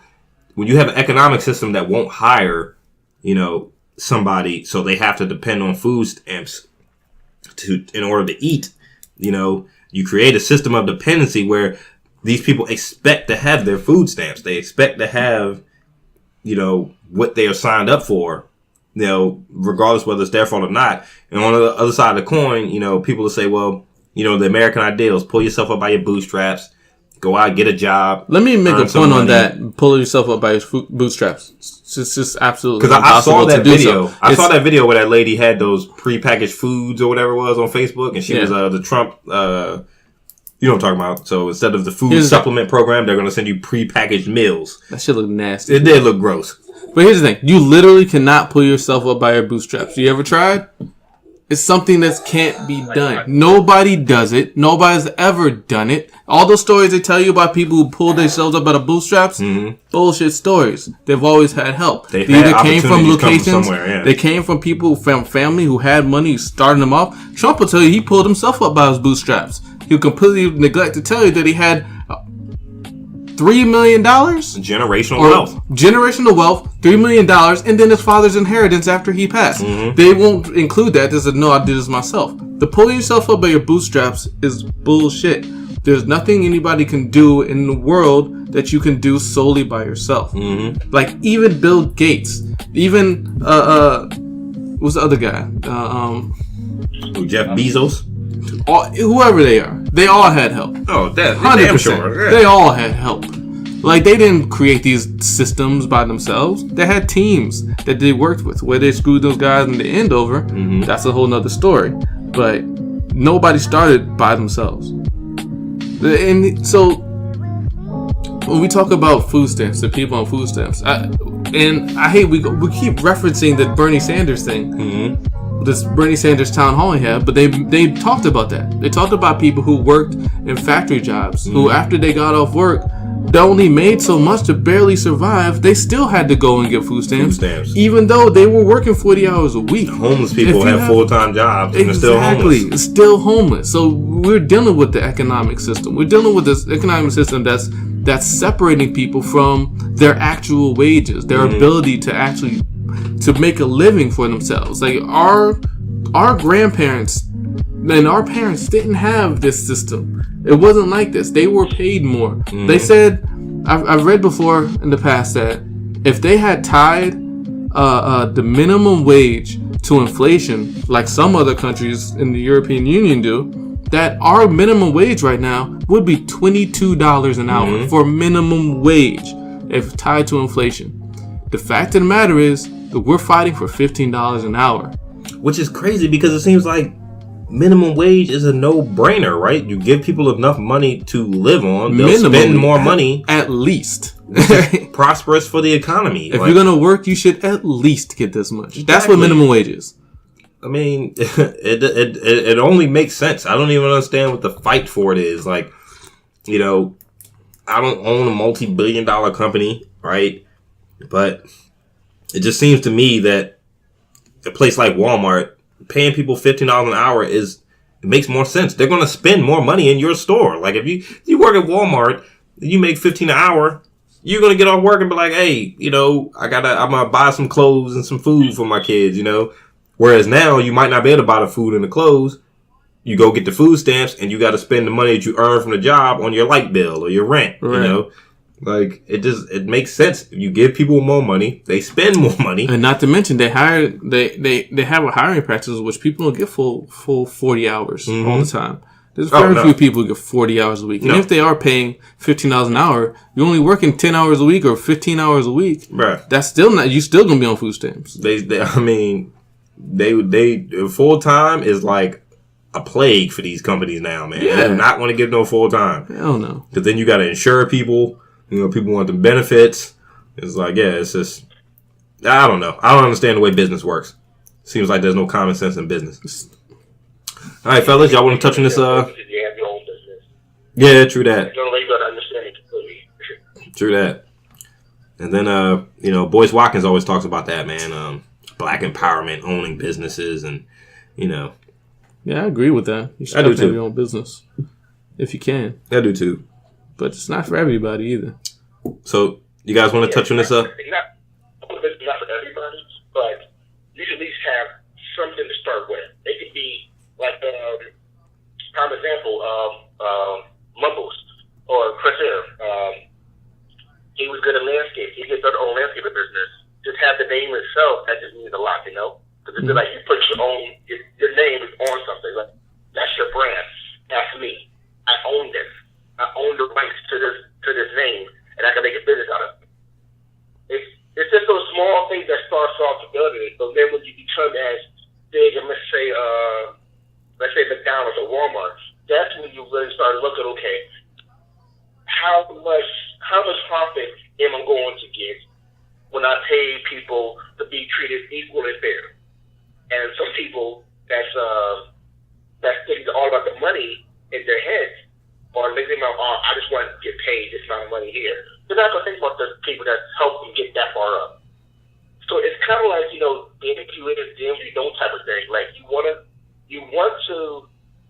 pay everybody fair. You want to pay everybody fair so they can put food on their table for their families. And also they get better work out of people who are paid well. And that kind of sucks. Yeah. Right, you definitely do. You definitely get better work out of people that pay better. Yeah, it's definitely a thing, man. But it's easier said than done, of course. It feels like our economic system is just intended to beat you down, like you're tired. You make the money to spend the money, It's like, how do you not let the people's wages keep up with inflation? Like you're right. To us, me, it sounds like a no-brainer. Any government system or, see, that's the thing. That's the problem with government now. It's like, where do you draw the line between government and corporations and business? Because a lot of these decisions, as far as wages and everything, are made by corporations, right? I mean, minimum wage is decided by the federal government, correct? So who takes lobbies from corporations, So it's like there's a conflict of interest there, Like, man, capitalism is just such a two-headed monster, man. It's just a beast, man. That just doesn't care about the environment. It doesn't care about people. It just cares about one thing, man, the bottom line, How much are we earning? Is our revenue increasing, And that's the dangerous thing about capitalism and being in a corporation. Is like people, like these CEOs of these corporations or these people who run the corporations, they have a fiduciary responsibility. They have to have a fiduciary responsibility to maximize profit. They have to bring as much money into that company as they can. And the question is it as much as they can morally? Is it as much as they can with taking people in consideration? No, it's not. It's bringing as much money into their facility as they can. And that's where the issue is. Because if you actually believe that corporations are people, then you don't believe that people are people. And people become just tools of this corporation. Exactly. in which the corporation becomes a legal entity or a god. I mean, when you let me bring up another thing also that some people understand as well. Like, what if they want to like say, okay, minimum wage here is like let's say minimum wage is like $15 here. I'm not sure what it is now, but I'll do some research on it in a second. But let's just say India minimum wage is $1.25. Maybe a corporation like, you know what? I'm sick of paying taxes. I'm going to go take my main company to India, pay them $1.25 minimum wage, and then all that for them doing the same work, but I get more profit in return. Right. So it's just the setting. It's the world we live in.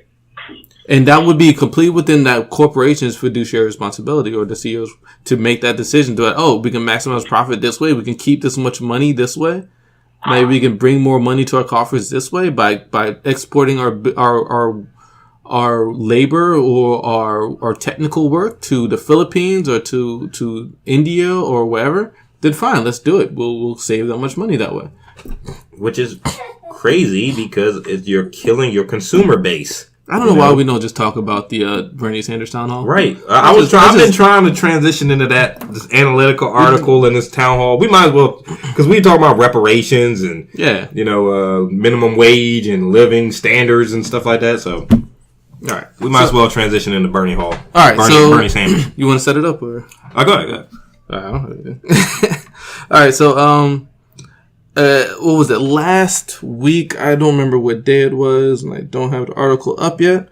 But last week, Bernie Sanders, Elizabeth Warren, Michael Moore, and a number of other people, I wish I remember the black guy's name, but they had a town hall, which they held in Washington, D.C., and which they streamed over the internet. And if you saw it, it received 2.5 million views during the live stream, which actually made a CNN. I don't think it was a headline, but it was still a CNN news story, right? And in this town hall, they discussed issues that people that deal with the middle common plight of Americans today. The issues in which Hillary Clinton completely overlooked, and the issues with which Donald Trump exploited and then acted like he didn't say any of those things, right? So we're talking about issues of the middle America, low wages, healthcare, whether or not people are able to get a proper education. This town hall dealt with all of these issues. And as they went through, they showed videos of people who gave their personal experiences in these in their lives, and how, whether or not they were working 40 hours a week, they were able to make enough money in order to survive. And they talked about people who are homeless and who didn't have who are homeless but still working full time, but were still unable to keep homes. And how these people were spread out across America. They had people talking from Tennessee and from different other states in our country. Mm-hmm. It was a really good town hall. Wow. Hey, AC, hold on. Let me Yo, C, you still there, right? Yeah, I'm here. All right, cool. All right, let me see if this thing picks up on the speaker, man. If not, we can just edit it out. What I would say to our friends in the corporate media, start paying Oh, it's not picking up. of how many people in our country are struggling economically every single day. Well, this was like a little breakdown of the town hall, but it's not picking up. But let me see if I can. Where is it in? It's in the feed. I sent it to you guys. What I would say to our friends in the corporate media, start paying attention to the reality of how many people in our country are struggling economically every single day. I love Bernie Sanders. The Sanders Equality Town Hall received live stream views over 2.5 million. Once again,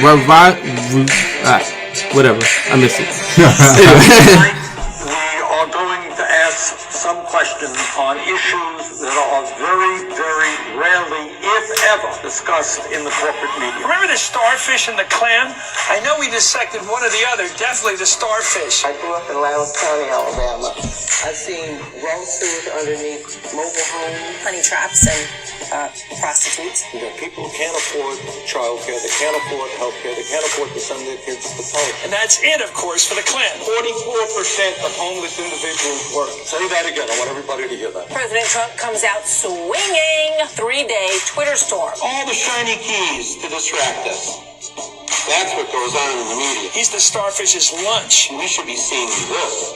This we should see. We should know about the West Virginia teacher strike and the victory. Trump's lawyers. Right, Trump's new lawyer is mini-me. Trump lawyer not. Bernie, I didn't see hardly anything in the corporate media about this. On any of the networks, even some of the networks that we watch. Russia investigation. Russia, turn the channel. Russia. Russia. I thought that's Stormy Daniels. Yeah, okay. President Trump finally weighed in on the Stormy Daniels drama. Stormy Daniels. Daniels investigation. Stormy Daniels. Vladimir Putin and Stormy Daniels. The biggest lobby in the country is the Chamber of Commerce. Vladimir Putin, Stormy Daniels. United, the political budget Anyway, I mean, you get the gist of it. They were basically talking about what the mainstream media covers versus what they were covering in the town hall meeting. And, I mean, it's ridiculous, man. Like, this is the news that people really care about, man. These issues that they were talking about in this town hall meeting, man. Healthcare, minimum wage, cost of living. We don't care about Stormy Daniels. We don't care about, you know. We know Trump's a hypocrite. What else do you have? Exactly. Like, this is just this news cycle of, you know, people. And the problem is, especially with Americans, our attention spans are already short. You know, like, what did they, was it like a 3-day news cycle, right? Joe Rogan was talking about that, 12-hour news cycle. I don't even know his days. Something like that. Where, like, a new story will roll out every 12 hours or something, you know? Like, so if you break the story, it has 12 hours of peak interest before something else is needed to keep people's interest, you know? So we already have short attention spans. That has to do with the level of work that is put on us, family responsibilities, working 40 hours a week, I mean, it's already, like, anxiety is everywhere. People are stressed out.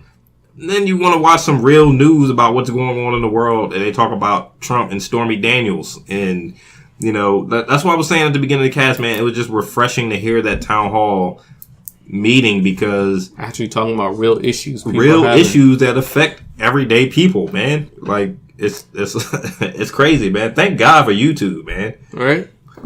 2.5 million people tuned into that. The live watch. 2.5 million people tuned in live, and then who knows how many people watched it? Right. Like I watched it. Because I watched it afterhand. Yeah, I didn't watch it live.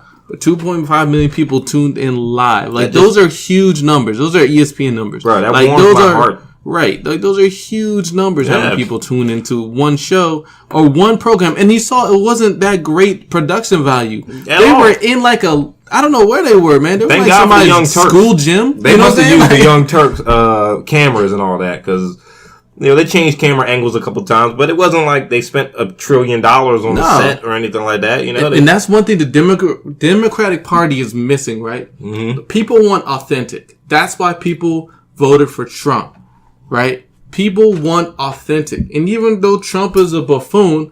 What people want is an authentic hero, not an authentic villain. Mm-hmm. But we all knew Hillary Clinton was a goddamn puppet. I don't know what she was, man, but she looked like a marionette. She didn't seem real. Nobody saw her as real. Even now, whenever she makes a comment, it kind of makes you cringe. Mm-hmm. Like, what was her last comment? She was saying something like, the people who voted for me were all in the highest earning areas in the United States. And I'm like, that's like that's, you know what I'm saying? That's why the rest of the country voted against you. Not endearing quality, right? You know, like just because they have money. Oh, I got all the rich people, bitch. So you know what I'm saying? We don't care. Mm-hmm. Like that's not helping anybody. I mean, because most average people are not rich, right? You know? Like, what's it? The average earning in America for if you average all the incomes in America, it's like $35,000 a year. Mm-hmm. $35,000 a year. This does not qualify as rich. That is not rich. Say America was a person. Say the country was a person combined of all Americans. That person's only making $35,000 a year. That sucks, dude. It's crazy, That's man. rough. I heard something. Yo, see, you still there, right? Yeah, I'm still here. All right, cool. Just have to check every once in a while because sometimes you go dark over there, and I'm like, yo, see, still there? Yo, man. I'm listening. That's all. Yeah, no doubt. But yeah, it was just funny, man. But like at the beginning of that whole town hall meeting, they had this little snippet of audio. You know, this guy was talking, and he was saying that you know, there's a joke that goes around that rich people, you know, I don't want to say, you know, maybe not all rich people, wealthy people, just rich people don't know the price of milk, right? They don't know the cost of milk, right? Like, there's a joke that rich people are not living in the reality that all of us are living in, you know? They don't know the cost of bread or milk. Rich people or drink gas. You know, like the average everyday expenses, you know, if gas goes up by $1 tomorrow, that affects most of the country. Whereas like rich people both of us, don't know that. Like each of us has driven 5+ miles to get gas for 15 cents cheaper. Right. Like that's worthy. Like I would do that. I would drive further to get gas. 15 That's 15 cents cheaper. I thought the Woodwards were cheaper gas. It was like it's real, it's weird because it's like they're not living in the same reality that we are. You know, like they don't concern themselves with the everyday average expenses that most citizens do. You know, like they're not concerned about the cost of gas or the price of milk or the price of healthcare or my co-payment or, you know, just like these expenses that face people in everyday life. They don't know anything about, you know, which is crazy, man. It's wild. It's like, I can see how that's possible, but Jesus, man, like, what are they living with blinders on? It's like out of sight, out of mind is a real concept, right? Like, if poor people are out of sight and then they're out of mind. Like, if I don't have poor people in my neighborhood, I'm not thinking about curing homelessness. Because I don't see these moms. You don't see those people. And they do that very well and on purpose. They cut people out.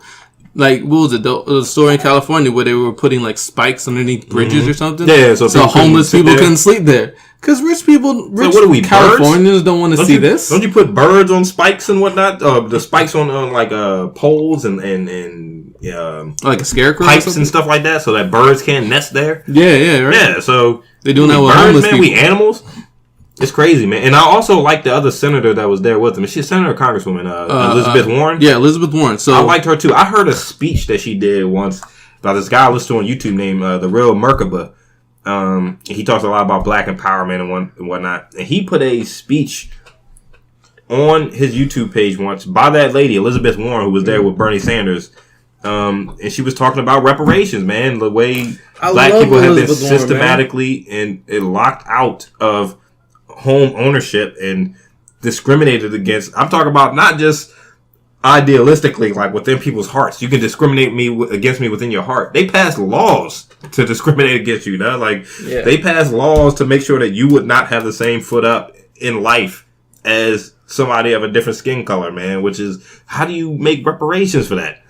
That's why I think reparations are impossible, man. First of all, we're going to fight amongst each other for reparations. That's not the issue. Second of all, I just don't think they're possible because it's almost impossible to make up for time. That's the issue. You can't make up for time. That's not even that. No, the real issue with reparations is because people won't do it. Because of those reasons you named, those are bullshit reasons. Sorry, D. But those are not real reasons, right? They won't agree to it. That's the only reason. Because they know, either whether or not it's because they know it'll actually put black people on an equal footing, or because they know it's going to cost a lot. It's one of those things. But black people fighting amongst each other, we fight amongst each other at the fucking grocery store. True that. That's never stopped people from making money. Niggas always make money, but it's like, is somebody hating? We just call those guys haters. It's fine, right? What was the other reason you said? It was because... I mean, I don't know, man. Just we're gonna fight. You know how black people are, man. But white people I got fight this. too. Why I man, didn't get that? Why I didn't get what they got? You know, I don't know. Reparations. I don't know if that'll ever work. Sorry, I don't know, but I just feel like we really gotta end that cycle. Like, let's just here's the difference between what rich people will do different from people that is that is economically challenged. I really don't want to say broke because broke is. Oh, you can say broke. See, well, here on the Intelligent Idea Talkers podcast, we don't mince words. Yeah, we're not mincing words. So you can say broke. The broke fools. Broke. The broke. I'm broke. You ain't got it. Oh, we ain't got it. But here's what the people are doing when they have a lot of money. They may go into an argument with that person. Even might try to even fight the person, you know.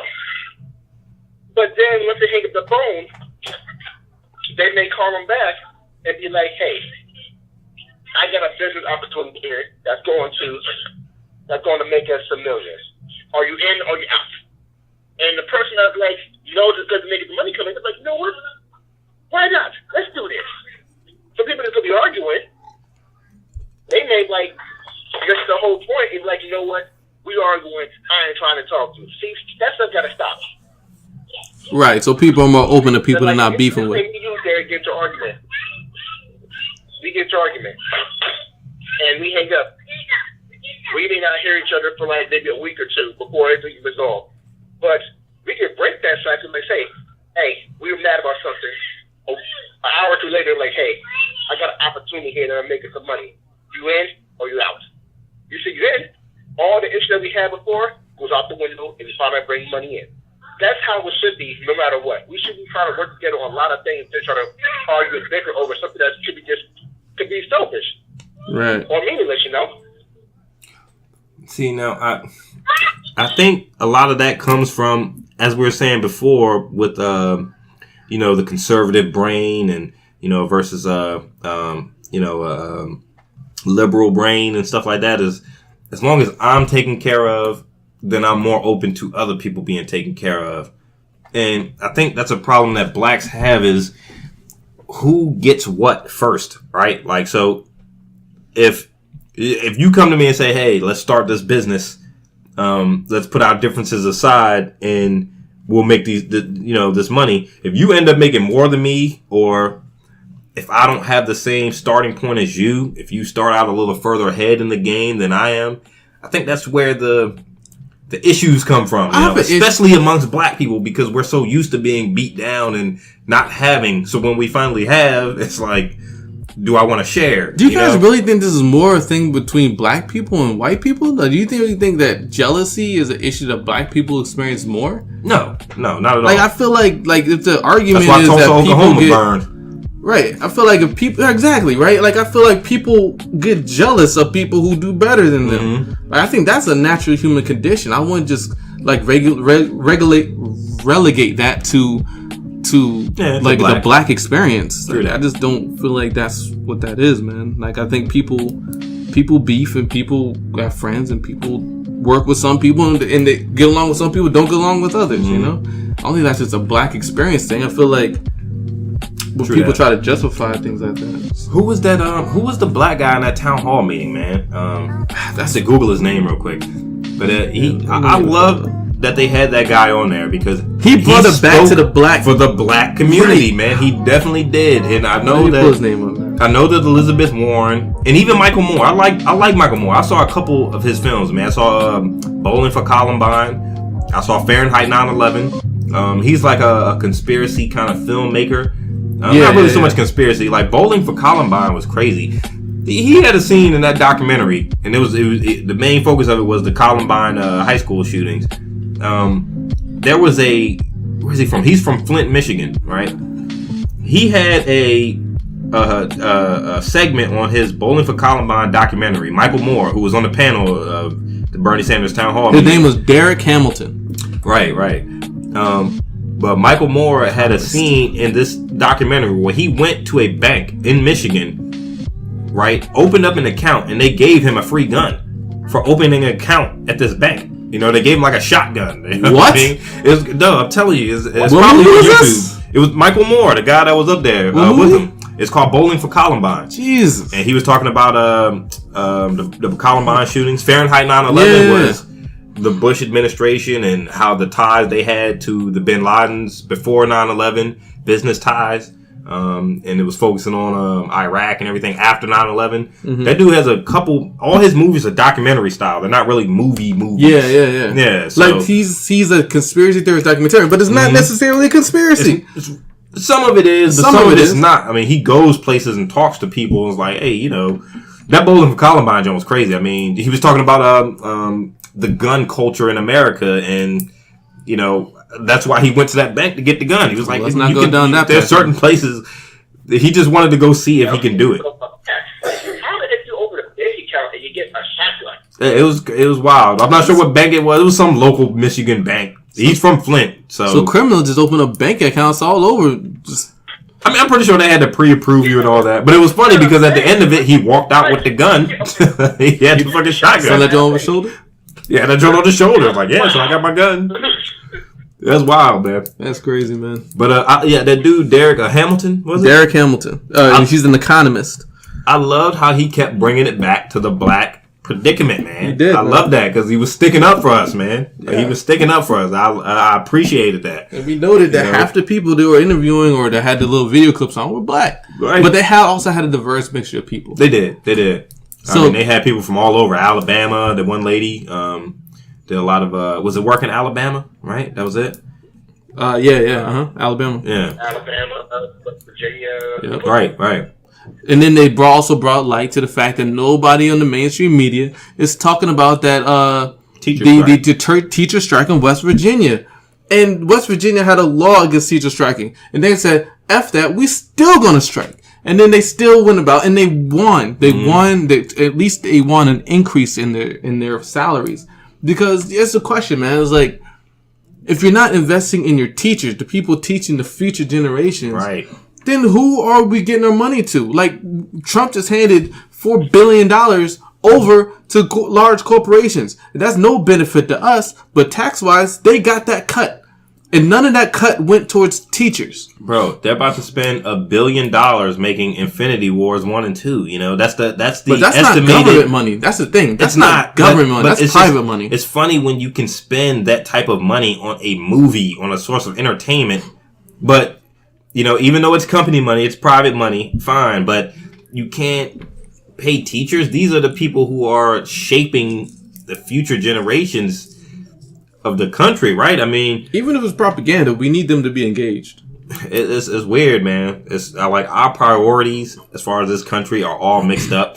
And that's why I love this town hall meeting so much, man, because it touched issues that affect everybody that I know. I don't know any super rich people. I don't know any super wealthy people who didn't have something to say about. I mean, even Elizabeth Warren talked about Native Americans and how the educational system on a lot of reservations is not there, and people they have places where there's no internet connectivity, and you know, it's just like basic humanitarian things that transcend race, right? That affect all of us as citizens of this country. It should be meted out equally amongst us. Right. And it's like there's no importance put on these things. like this corporatocracy of this country. They don't care about the middleman. They care about bottom lines. And the government is being bought by these lobbyists and these corporations. You know, we all heard about the revolving door policy, right? Where like you'll have a CEO of GE or Apple or whatever company, bank, who will rotate into a governmental position with a certain president. Then after that governmental position, they'll rotate back into the corporate world. Watch Rex Tillerson's path. He just got out of the White House. Watch him go right back to Exxon. And these people, they're not trained to care about us. They don't come from that world, you know? No. What did the lady say? I think it was what was she, an alderman or something from Alabama? I'm not sure. The black lady. She was talking about the school systems and how they're right next to the raw sewage areas. Yeah. How they might have sicknesses that American doctors don't screen for. How they had to have the UN come into her community to cite, was it the county or the state, for the conditions where they had like the raw sewage and just, I mean, it's crazy. It's crazy, man. when we have to have the UN, the place in which we host, the United Nations, to come in and evaluate what's supposed to be the foremost country in the world. America is not that anymore, but it used to be. And at that point, we have to realize that we're in a shitload of trouble, man. This news is more relevant to us than anything I've heard on CNN or BBC or whatever other channels that we watch. I mean, I still check in for the Mueller investigations, but I agree, man. Right. I mean, you do. We I still do too. I still check CNN articles and stuff like that. But still, you're right, man. But Like, it's like what's this relevant information to was us? relevant. I felt what they were saying on here, man. Especially that dude, the black dude up there, man. I love how every time he talked, he didn't talk much during this whole thing. Yeah. But every time he spoke, he referenced the black plight, right. the black condition. You know what I mean? Hell yeah. Every time he talked, I really appreciated that, man. So let me ask both of you guys. See, you still there? Yeah, I'm still here. All right, cool. So let me ask both of you guys a question, man. Well, I actually have two questions. But my first question, universal health care. What do you think about it? Do you think it's something we should fight for, something we should push for? Or do you think it's like something, a pipe dream for our country? It just I think there's depends. one condition I will fight for universal health care. What's that? If we can get penalized for us not having it. I think it should be a choice for us to have universal health care. But if we don't, if we're not able to pay for that health care, we should be penalized for it in our taxes. No, I feel you. So here's the thing about universal health care. You're talking about the individual mandate with the whole Obamacare thing. Like, the thing about universal health care is that it's universal. If you're in America, you get the health care. Like, you're paying taxes on it. It's coming out of your tax payments. Like, you're going to pay into it for my taxes, and everybody gets it. Mm-hmm. That's universal health care. So that's your condition? Yeah, boom, check. Seize down. I don't see why that would even be something that's up for discussion. I feel like everybody would agree to that, right? You would imagine, but some people argue that the universal healthcare would limit our medical industry in their ability to do things. They think, but there's the thing, like most of the major countries. Like 90% of the major countries have universal healthcare. Like Claudine, like she's from Brussels.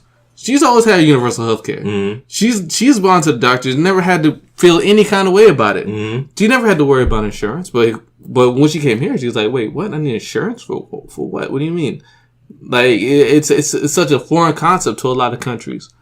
It's like, why wouldn't my taxes be paid towards keeping me alive and providing medical care? That's what I'm saying. That's my opinion. Is like, why do we have a problem with it? Why do we have to go through private institutions? Like, if we agree that healthcare is a fundamental right, like if we agree on that, whether we do or not, this is a discussion. But if we agree that healthcare is something that we have a right to, you have to be such a jerk not to agree to that, right? You know, you got to be a jerk. But rich people, here's the thing: they have so much money. It's not a problem for them. They'll always be able to pay for everything. Is wealth. You can commit. They have universal health care because they can pay for any kind of health care. It's not a problem for them. You can commit some of the biggest crimes on the planet, but if you have the money to get out of it, you can buy your way through the legal system. You can buy your way through the medical system. You know, like it's a wealth-based economy, right? So like the more money you have, and maybe not economy, maybe world, right? Like the more money you have, the better off you are. And when you hear statistics like 3 men are worth more than 50% of the people in America, is like, geez, man, like you can literally shave your fortune in half and still be amongst the richest people in the world. Yeah. Like how much money do you need? That's the crazy thing, right? Like you can give every one of those people $1,000 or whatever. He could imagine if he gave everybody some money, he would boost the economy. It'll just boom. Just out of his own pocket. And that would be half of his wealth. Like, but he could do it himself. Mm-hmm.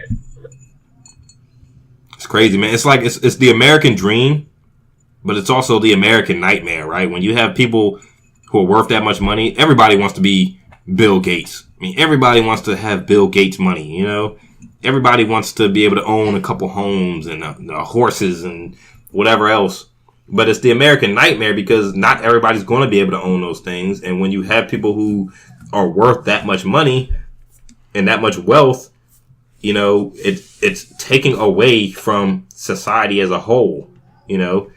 Like, of course there should be universal health care. Sure, of course, if they came to me when I got hired at the job and they said, "Hey, we're going to take this tax out of your check every time you get paid because there's going to be universal health care. So your kid won't have to worry about going to the doctor. They'll be able to go, you know, whether you have insurance or not. Your friends, your family, everybody will be able to go to the doctors if they need it. Who would not sign up for that? That's like not signing up for Meals on Wheels. Remember we were talking about that Meals on Yeah, Wheels? you're right. You have to be an asshole to not want Meals on Wheels, man. Like, come on, man.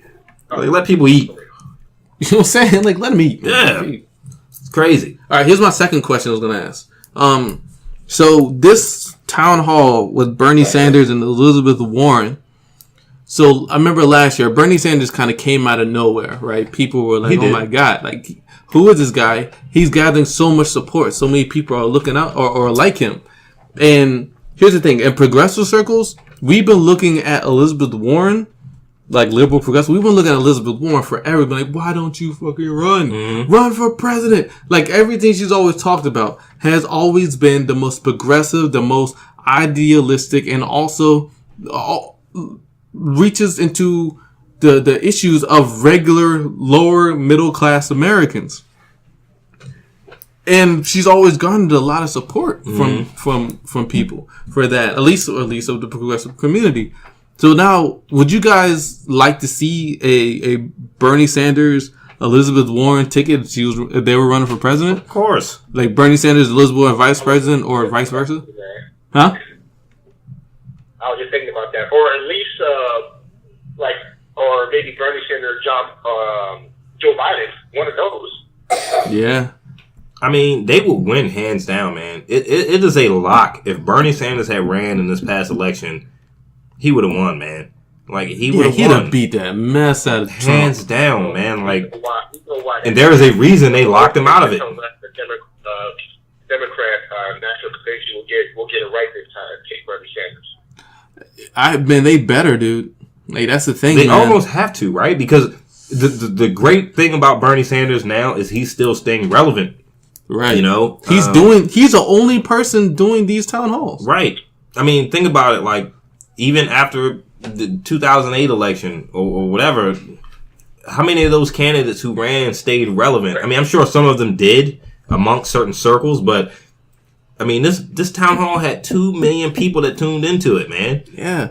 I mean, that's wild. Like, people care about what this man is saying, you know, and what he's saying makes the most sense to people.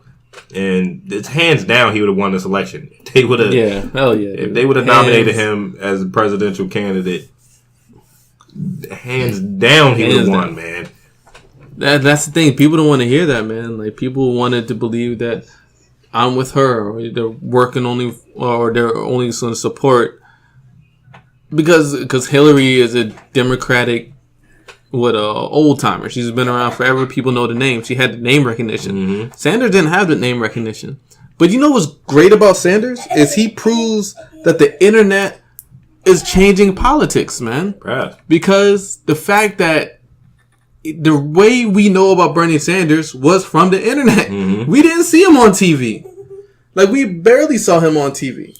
Like, we saw his old videos when he was younger in the 60s, and he was like, and he was protesting, and he was walking, he was marching. We saw photos of him we saw old videos of him in Congress, like, arguing his points, you know? And there were always progressive points, and it was so long ago, you see that he's not fake, because he had the longevity to prove it. Right. And the internet did that. It's wild, which, at the end of the day, kind of left us with Trump, you know, because although what Bernie was saying was the most radical and made the most sense to a lot of people, what Trump said was funny and different and also progressive. Right. Trump even mentioned legalizing marijuana. He said anything. He was just trying to win. He was just trying to win, dude. Like, real, Trump said any and everything, dude. Like, he was like, I don't see why marijuana doesn't need to be legal. And then he was talking about everybody. Trump said universal health care. Everybody will have health care. That's what he said. Do you guys, everybody will have health care. Do you guys think that Trump regrets winning the presidential election? I hope so. Do you think he regrets it, like, personally? Like, damn, I wish I hadn't won.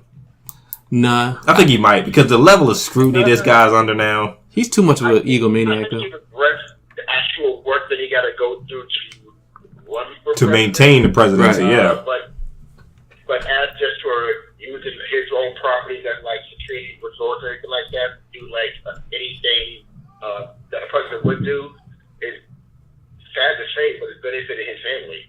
Oh hell yeah! Like He ain't got to spend his own money for them to go travel to his resort down in Florida. Our tax money goes to that, or go get his security set up in the Trump Towers in New York. You know, honestly, Trump might not even notice the difference. So for him, he's actually getting his buddy's word being president, but just the workload of being a president, I think he regrets that. I don't know. I think he might. Here's I the think thing. he's probably like shit. I feel like if this Mueller investigation goes as it's been going, and he's got the material to make shit stick, I think Kushner might be fucking shot, dude. I feel like Ivanka Trump just being married to him might suffer some penalty, and I feel like if Trump, if they have what they have on Kushner for Trump, and Trump goes down like that, I think he will regret this joint dreadfully. Like, I think Trump is definitely an egomaniac, right? Mm-hmm.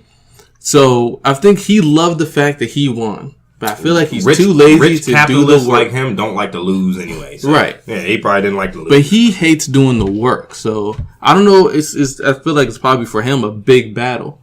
You know, whether or not he regrets winning or not. But he loves the fact that he won. But, let's piggyback on what you just said right there, dude. Let me ask you another question off of that. Yeah. His vice president, Mike Pence. Do you think he's running the show behind the scenes, or is really Trump doing it? I don't think Trump will let Pence run the show behind the scenes. I heard Trump making fun of Pence. Like, Pence ain't doing shit behind the scenes. I don't think so. But I feel like Pence, if Trump does go down and Pence is president by proxy or in replacement, then we're gonna have another issue, because that guy, he's some kind of repressed dude. Like, he's got issues. Mm-hmm. Like, he's gonna turn Colorado and California upside down because of the whole marijuana legalization thing. Like, that guy is so goddamn religious, it's disturbing. Like, he says he won't be in the presence of a woman without his wife being around. I'm like, who the fuck? He's the type to be That's flogging disturbing. himself. Right? You Yeah. know? You said that Passion of the flogging Christ. himself at night. Yeah. He be that dog. I'm a sinner. Good. You know what I'm saying? Yo, I can't have my vice president flogging himself, man. That's kind of scary. Real talk. But I don't know, He man. exposed himself when he said that, though. Oh, snap. Well, Wait, he does have a bunny named Marlon Bundo, though. yeah. Marlon Bundo. It's weird, man. Like, it's like the issues that face the American public. You know, it breaks down to race, but the American public in general is totally different than I think that's on a lot of these guys' radar, man. They just don't know. They don't, and it makes you wonder, how the hell does Bernie Sanders know? Maybe because of his activism back in the day. Yeah, he's been fighting this forever. You know, I'm even like, Elizabeth why? Warren. You know the question? Like, how do you guys get it, but then these other guys don't? Or did these other guys get it and they just don't care because it's not in the interest of the corporatocracy? That big donor money is Right. a good reason to not get it. Like, I don't know what you're talking about. Even I don't fanny money in his ear. Like, I can't hear you.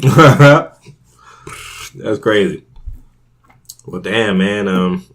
You know, it's hopefully we get it fixed, man. Like I said, it's just, you know, I guess in wrapping this up, man, it's very refreshing to hear that town hall meeting, to actually hear meaningful opinions and ideas expressed on something that affects all of us, and to hear it in our nation's capital, in D.C., Yeah. the city that we live so close to, because that's ground zero for politics in this country.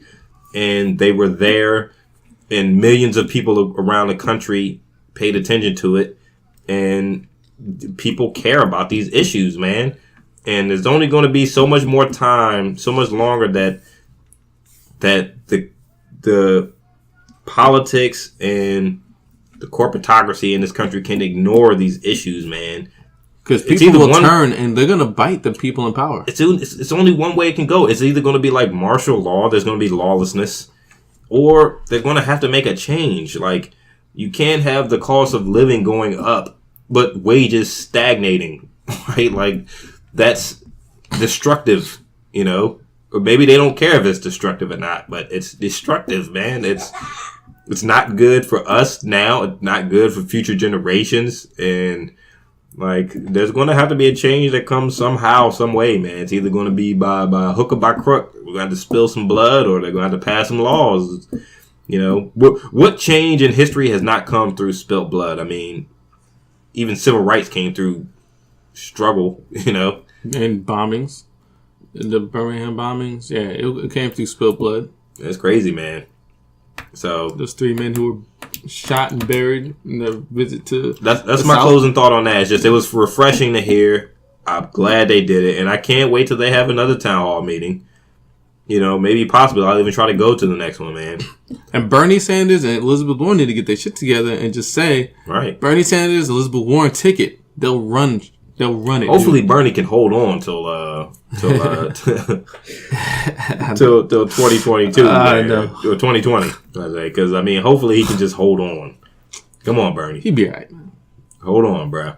Dude, just cut the meat. No more red meat. Exactly. Just do some walk. This guy makes so much sense as president. It's like, he should have. My only fear will be, once you are president, you're working for the system.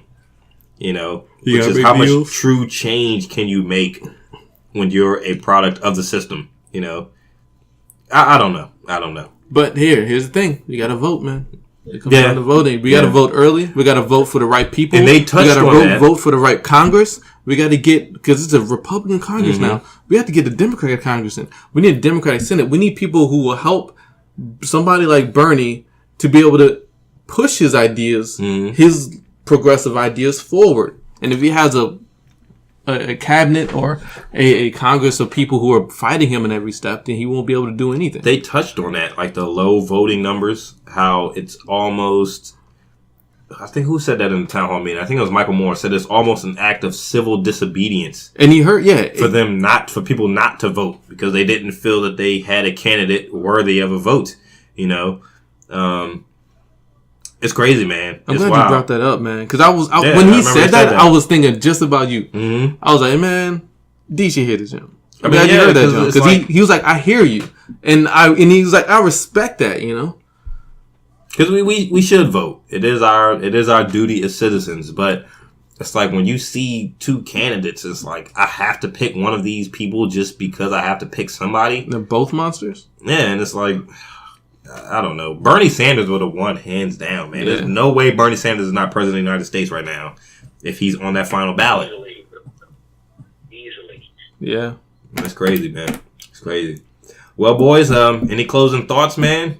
Anything y'all want to touch on towards the end of the cast, man? We usually try to lighten it up towards the end of the cast, see? So, any comic book, movie news that you want to talk about? I know you've seen Black Panther, see? Twice. No, I don't know if any movie is worth seeing twice, dog. Like, I need to see that joint again, man. I've been missing it. I watched it once and I miss it, man. It was a great movie, man, visually, man, just to see all that melanin on screen and the African garb. And, you know, there was something that Umar Johnson said in his review of the movie. He said that T'Challa was not an alpha male in the movie. He said that T'Challa was a beta. He was a beta male. He was more passive. He said that, I forget the character's name. Killmonger was a alpha. Okabe. He said that the guy with the rhinos, who was the guy with the rhinos? Okabe.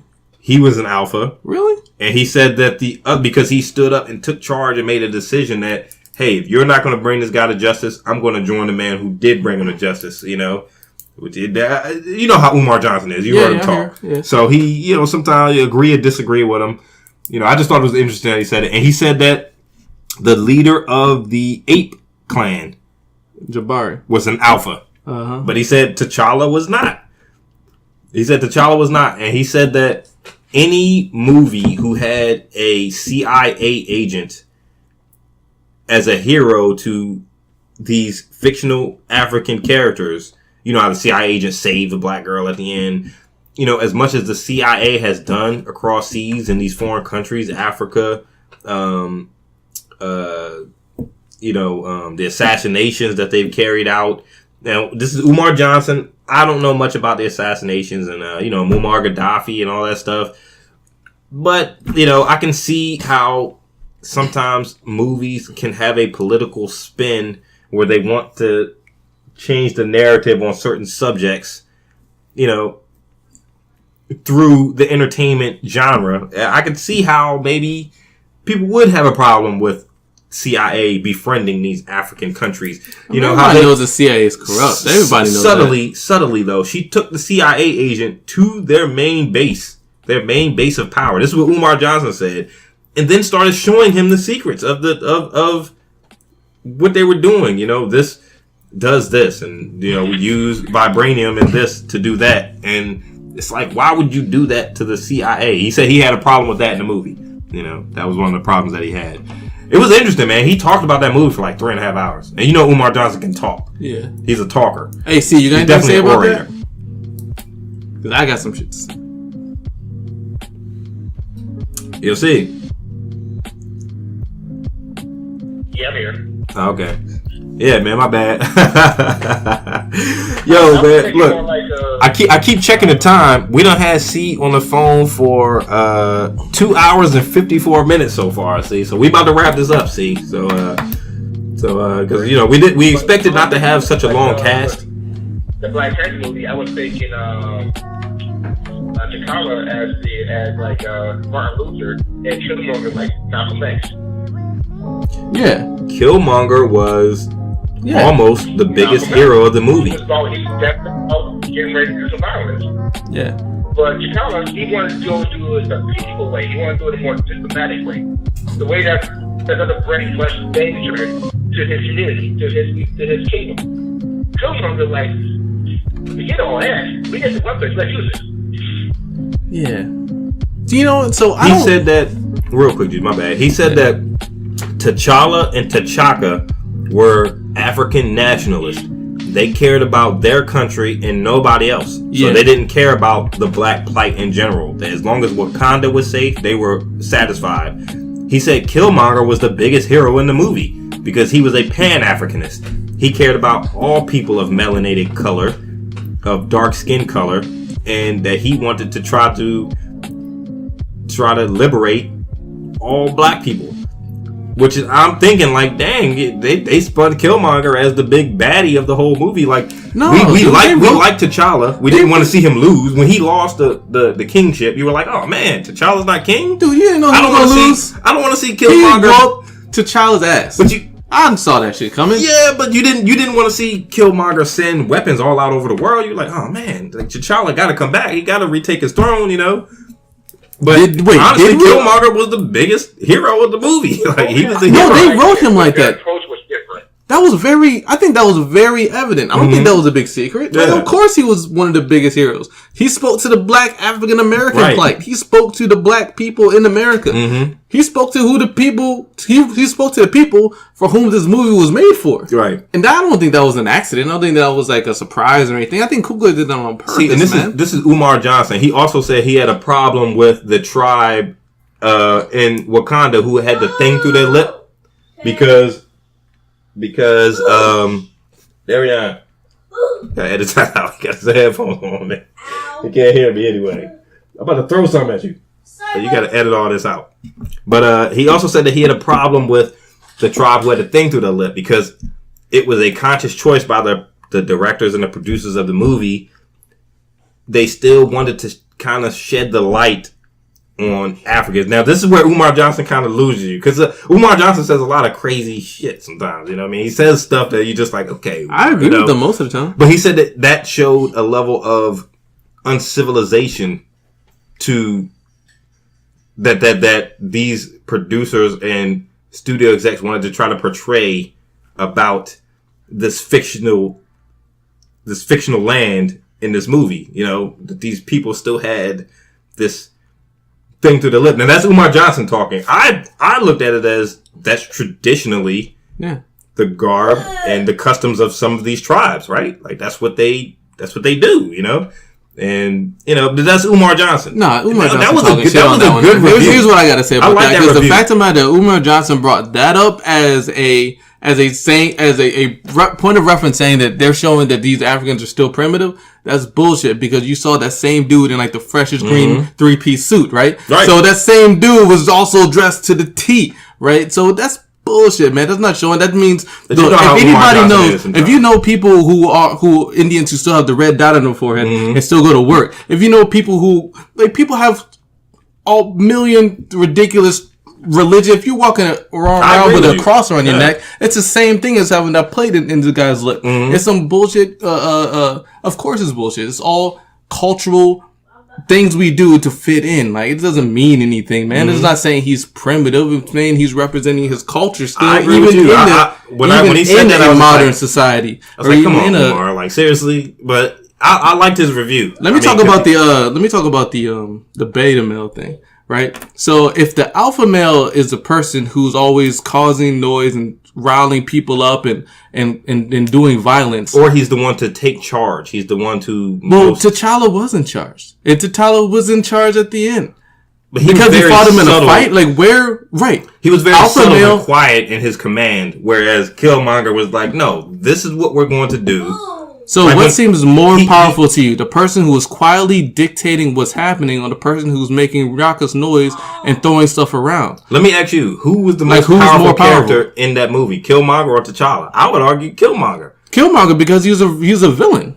Like, he was a relevant villain, right? So he talked to us. But if we're talking about what the alpha male is, and that, I don't think T'Challa was a beta male. And what the fuck is a beta male, dude? Like, here's the thing. Somebody who takes secondary stance to the alpha. They don't. So here's the thing. Take Wakabi, if he said Wakabi was an alpha male and T'Challa was a beta male, then he doesn't know what the fuck he's talking about. But then you know why? Who did Wakabi kill to?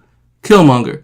So who was a beta male? Wakabi. Killmonger brought back. Wakabi killed to the Dora Milaje chick. Killmonger brought back. And she's a woman.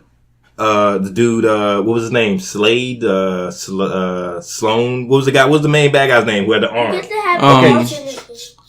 Go sit. Go. Okay. The main bad guy's name was. What was his name? Claw, right? Yeah. So Killmonger brought Claw back, which made the other guy turn on T'Challa. Right? T'Challa was passive in that situation. He said that his father would. Now, this is what Umar Johnson said. This is not my opinion. He said that when T'Challa came back empty-handed without Claw, that showed the other guy, what was his name? The right guy? Wakabi, that he was like his father. He wasn't the type to I guess, take charge. Wakabi had the opportunity to challenge T'Challa in the fight if he wanted, but he didn't. Now, I went on record as saying after I saw the movie, I don't know why this guy turned on Wakanda anyway. Honor the challenge, right? Like, you're a member of Wakanda who has lived there your whole life. You know the customs. Honor the challenge.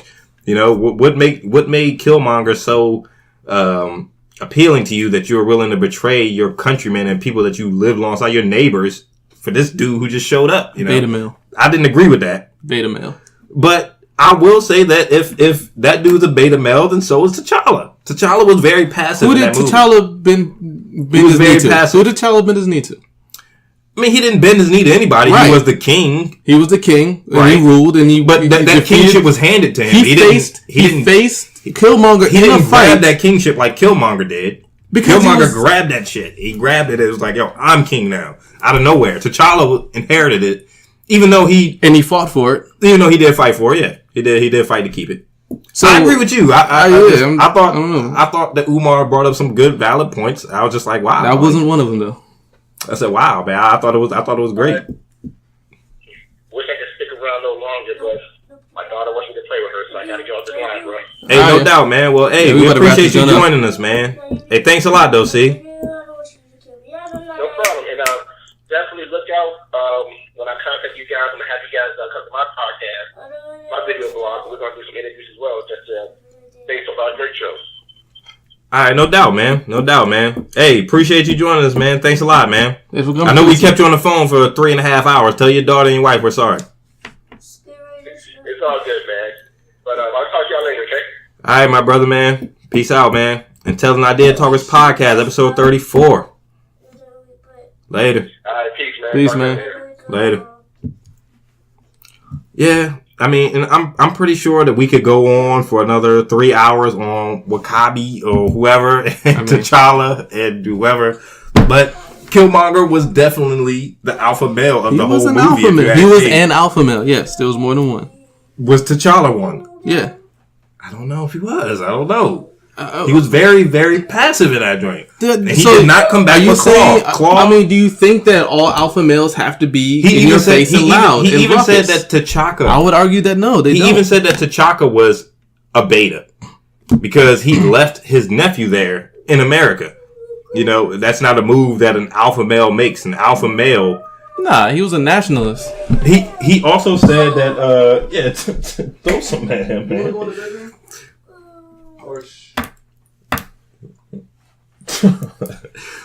Look, I was about to throw a Rice Krispie treat at this man or something. Hush up, boy. But yeah, man, he definitely wasn't, man. I don't think T'Challa was an alpha male, and that's not an alpha male move. That's not a boss move to leave your nephew. T'Chaka? It's not a boss move to leave your nephew alone. But in that country, man. But that was a nationalist move. That's not anything to do with alpha or beta. Like, that's not a beta male move. He came in that joint in the darkness of night and then murked his brother with his bare hand. Like, you know what I'm saying? Like, that's not a beta move. But you still take your nephew, though. You don't leave your family. I would argue that's a moral decision he chose wrongly. Also, Umar, real quick before we wrap this up. Also, Umar said that one problem he had with the movie. Now, you know how Umar Johnson is if you heard him talk. He said that he had a problem with, he didn't see a lot of mother-child love within the movie. Like, even in the background, you saw a lot of black extras, but you didn't see the love for mother and child, that family unit, you know. He didn't see a lot of that showcased in the movie, you know. I mean, I guess it's true. You didn't see the nuclear family? It wasn't a movie. It's not America, about Umar. The family. It's not America, Umar. But if you're going to showcase the nuclear family with the mom, dad, and two blacks, kids. if you're going to showcase blacks, and you know, you want to see something about a family bond there. You want to see it. I mean, even in Avengers, they had it. They went to Hawkeye's house. You saw his family. You saw his children. You know, he cared a lot about his children. The one reference we had to a child in the movie, he left him. He killed his dad and left him in the country by himself. That was the only reference to the family unit that we saw in the movie. Now that's his opinion, not mine. No, because we saw it was a momentary flashback. We saw T'Challa with his dad. Yeah, I mean, I guess it was cool. It was cool. Now we know how Umar Johnson is. He can be kind of skewed. Umar just be talking shit. He does. Sometimes he just be talking shit. Sometimes he talking about something. Because here's the thing: he's so indoctrinated in American society. He thinks that the family unit has to have the mother raising the daughter exactly. Like, come on, man. Like, that doesn't mean anything, man. Yeah. Like, they have a different society in that country. And, you know, the whole thing is it was depicted to be different. So him saying that doesn't really mean anything. I don't think he was saying that he didn't have it. He's reaching on that one. He wasn't saying that he didn't have it. He was saying that he didn't see it showcased in the movie. You know what I mean? Like, he didn't see the family showcased as far as on screen. Here it is. The one reference we did have to the family was Killmonger and his dad. And like, he left I mean, I said this last cast, I didn't like how they left Killmonger there. We all agree it was a bad decision. Yeah, that was a bad decision, T'Chaka. That was bad form, T'Chaka. You should have took your nephew. So we have royalty. So we have a special guest right here. Claudine's popping in. You know, say what's up. Hi. Yeah, no, at the end of the cast, like 2 hours later. No, it's just because I disagree with something. I disagree with the idea that we all show our love the same way. As an African, I've never heard any of my family member, and I have a huge family member, express their love to their kids. I've never heard it. Like, I've never heard them saying, I love you or something. But they show it in their actions, in the example they gave. And I think T'Challa and his mom relationship was actually a perfect example of that motherly love. How she was like, hey, get your act together. This is how things are going to be, and you have to be a leader. That's a good point. Her advice, the way her standing, the way she was talking to her children, both of them, was one of the most beautiful way for me to actually love your children. Yeah, because Like- she was there. She was guiding them the whole time, right? Like, she was definitely an opinionated, She powerful looked so good influence. with them white dreads, man. She did. Ramonda. Even though it's a Ramonda. wig, she just looked good with them dreads, man. Damn. Yeah, But like, I mean, I guess like my argument against that would be like for an American audience and the American way that the family values are expressed through But- saying "I love you" and Was through the movie- actions. We was could have the saw a movie- little bit more of it. was the movie made for an American audience, or the movie was actually made? I think so Really? So here's the thing. because it's an American character. I mean, Black Panther is an American superhero. I mean, But- he's not, his character is not, but but not it's American. based. it's a Marvel company, which But is it's based. American. It's based supposedly on an African True. ideology, right? So So- it's definitely with the dress and the clothing and The language. now this is Umar Johnson's opinion. It's not mine. Okay, I'm just saying. I didn't notice the whole family unit thing until he brought So it what up. and I about was when? like, yeah, it was- What about when it was Ramonda and Shuri, and they ran off together, and Ramonda was looking after her daughter? Like that was definitely a part of it. I don't know what he's talking about. he brought up something else that said that the LGBT community was a little bit upset at the movie because they didn't showcase any gay or gay relationships or anything like that. That's what I heard. They The felt like they weren't LGBT community included. is a loud fringe. I'll say this 1,000 times. They're a loud fringe. And some I countries get in it. Africa, It's fine. you will get killed for actually just even thinking about being LGBT. So Right, in and- African culture, And they are assuming- not considered as normal. And here's the That thing: probably makes sense because them somebody said something assuming like- that there should be gay people in Wakanda is kind of. It's kind of self-assuming, Especially in isn't Africa? it? Like, isn't that a Yeah. little bit obnoxious? You're just going to assume that in Africa, in this different culture, But there's in going to be today's- free gay people. Like, I mean, in today's you don't know political that. climate, as far as inclusivity goes, you would figure that they would try to shoehorn that in somewhere. Maybe not like show a girl kissing a girl, but like reference it, you know, or show a girl batting an eye at another girl or guy, you know, It would've because been it's everywhere, very- man. It's everywhere. It's our It's- culture. I think it was more It's important in that the they US. showed the whole what was it? The regime. Remember at the very beginning of the movie, they were rescuing Nakia, who was working undercover, and she was helping these people who were being abducted by like Boko Haram or like people who were being abducted. I Women. never got that part of the movie. What the hell was she doing? Because she was captured herself. She was undercover. She was She was captured. trying to find their base. Okay. So maybe she had like a contingency plan. Once I find a base, I'll have an escape plan. Something, I don't know. Yeah. Anyway, but that's the thing. Like, I feel like that was more important, depicting that aspect that is happening in Africa than what's actually, than whether or not the LGBT community is being represented in another country. But, yeah. Wait, it's weird. I'm gonna find that joint and send it to you. I saw it on YouTube. Umar? I mean, it's just like a 3-hour long review. I mean, you know Umar, man. He talked about other stuff the whole time, but it was interesting. It was cool. Everybody liked it. Everybody loved the movie. And when he went over the salaries for the movie, man, I mean, I couldn't believe they're paying Robert Downey Jr. more than they paid the entire main cast. They're paying Spider-Man. What's the guy's name? I can't think of the actor's name who plays Spider-Man right now. Tom Holland. Yep. They're paying him the same amount they're paying Chadwick Boseman. And he was the lead in that movie. You know Spider-Man's not going to be a lead in Infinity Wars. You know? How much is Charlie getting paid in Infinity Wars? He was saying that, you know, Umar Johnson, but he's saying that that's kind of systematic racism, you know? Like, we're not going to pay these black actors as much as we'll pay these other white actors who are not as well known as these black actors, you know? You could also argue that they didn't know that this movie was going to be as successful. But when you're paying the lead $3 million and your movie grossed over $1 billion, Coogler had how many movies before this, right? I think 2. He did Fruitvale Station and another movie, and then this one. I think so he that's did his Creed. 3rd movie. It's not like he has a huge track record of whoever did the last Avengers movie or whoever. Yeah, did but Civil Ryan War. Coogler doesn't have anything to do with how much these actors are getting paid. That's the Well, studio it's and how much their the agents. budget of the place is getting, how everybody's getting paid. So I'm just saying that's one aspect. Then we have T'Challa, the main lead character, who was in how many movies before this one? But you would agree that these actors should have been paid more based upon... Denai came from Walking Dead. She got paid just as much, I think, as T'Challa did. She's Michonne. Yeah, Michonne. She got paid as much as T'Challa did. I think, if I remember, they got paid like equal.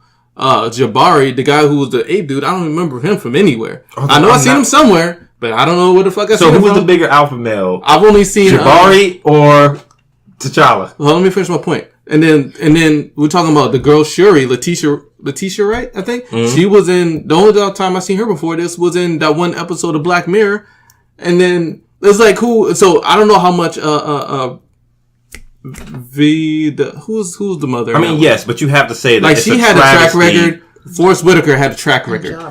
Angela Bassett, right. Angela Bassett and Forrest Whitaker have track records. They had small roles. But you have to say that it's a travesty that I don't they know if it's a earned travesty. they earned this How much company $1 billion and they didn't pay them $10 million.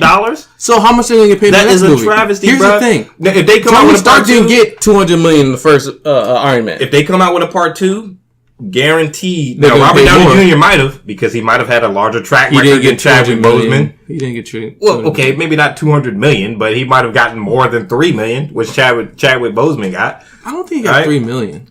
I mean, I think he got 8, man. Let's try to look it up right now. Let me look it up, okay? Because I'm going 8 because I remember Denies. I'm going off Umar Johnson's synopsis of this movie. I haven't done a lot of the research myself. Let me see, Black Panther salaries. But, I mean, it's a travesty that they earned $1 billion off of this movie and didn't pay the cast a total of $10 million. That is $990 million of profit. This is pure profit for these guys. Now, who are the main shareholders of Disney or Marvel? And I think Michael B. Jordan got paid more than T'Challa or more than Chadwick Boseman. I don't think he did. I don't remember. Let me see. Are we still recording? Yeah. Yeah, C definitely rolled out. I'm glad C came on though. We gotta set up the Skype though. Yeah, we definitely do. I We got. I told C we got to get more technologically sound on this thing, man, because we're still hooking up speakers to Buddhas and trying to three-way a podcast. I don't know. It definitely felt weird without Let me see. This says, according to the Earn necklace, Boseman's current net worth sits somewhere around $5 million. Doesn't say anything about his salary. Okay.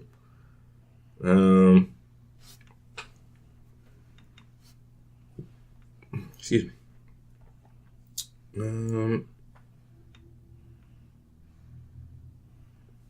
See, Boseman reportedly made $700,000 overall for his first Black Panther appearance.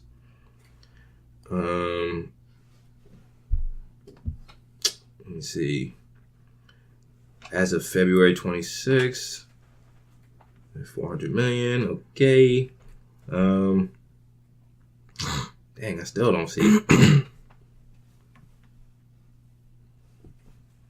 Dang, Morgan Freeman is worth $150 million? He's Morgan Freeman ain't been... Yeah, he is the voice of God, though.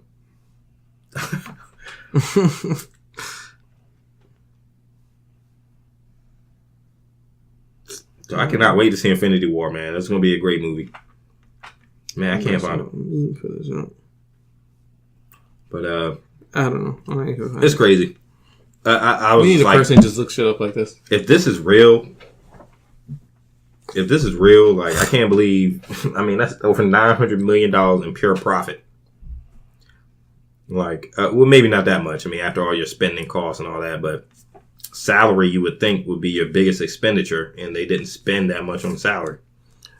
All I'm saying is, how much is the rest of people getting paid in Infinity War? Like, how much is he getting paid in the next movie? I heard the because of Okoye and everybody, they're all in the next one.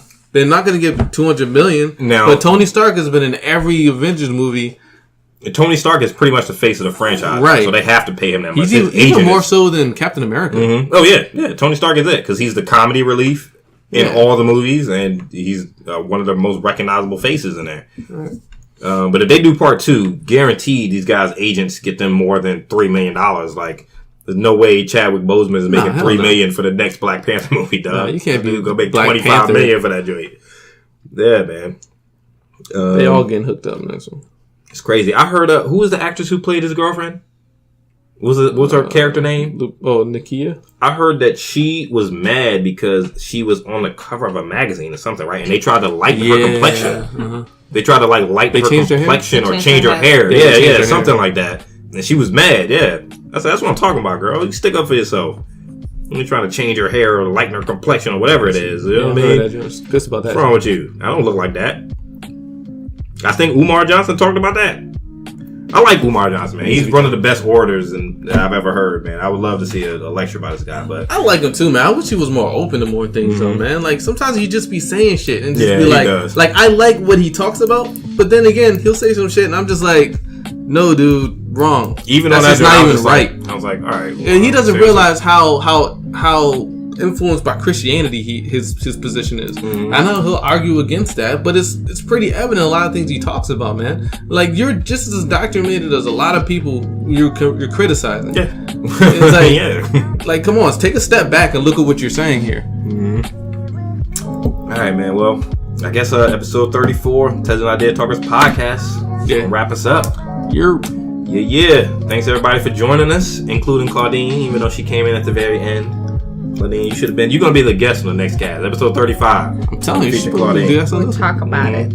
We got to do it before the wedding. We'll talk about it. You know what? Just as a tail end of the cast right here, last closing thought. Me and C were talking about your bachelor party, Juice. We got to talk about this, okay? When Claudine is not around to hear about this, all right? So we got to talk about your bachelor party coming up. Let's not do it on the radio, okay? Yeah, let's not do it on air. All right. All right. Yep. Thanks for joining us, everybody. Catch you next time. Yeah. Peace.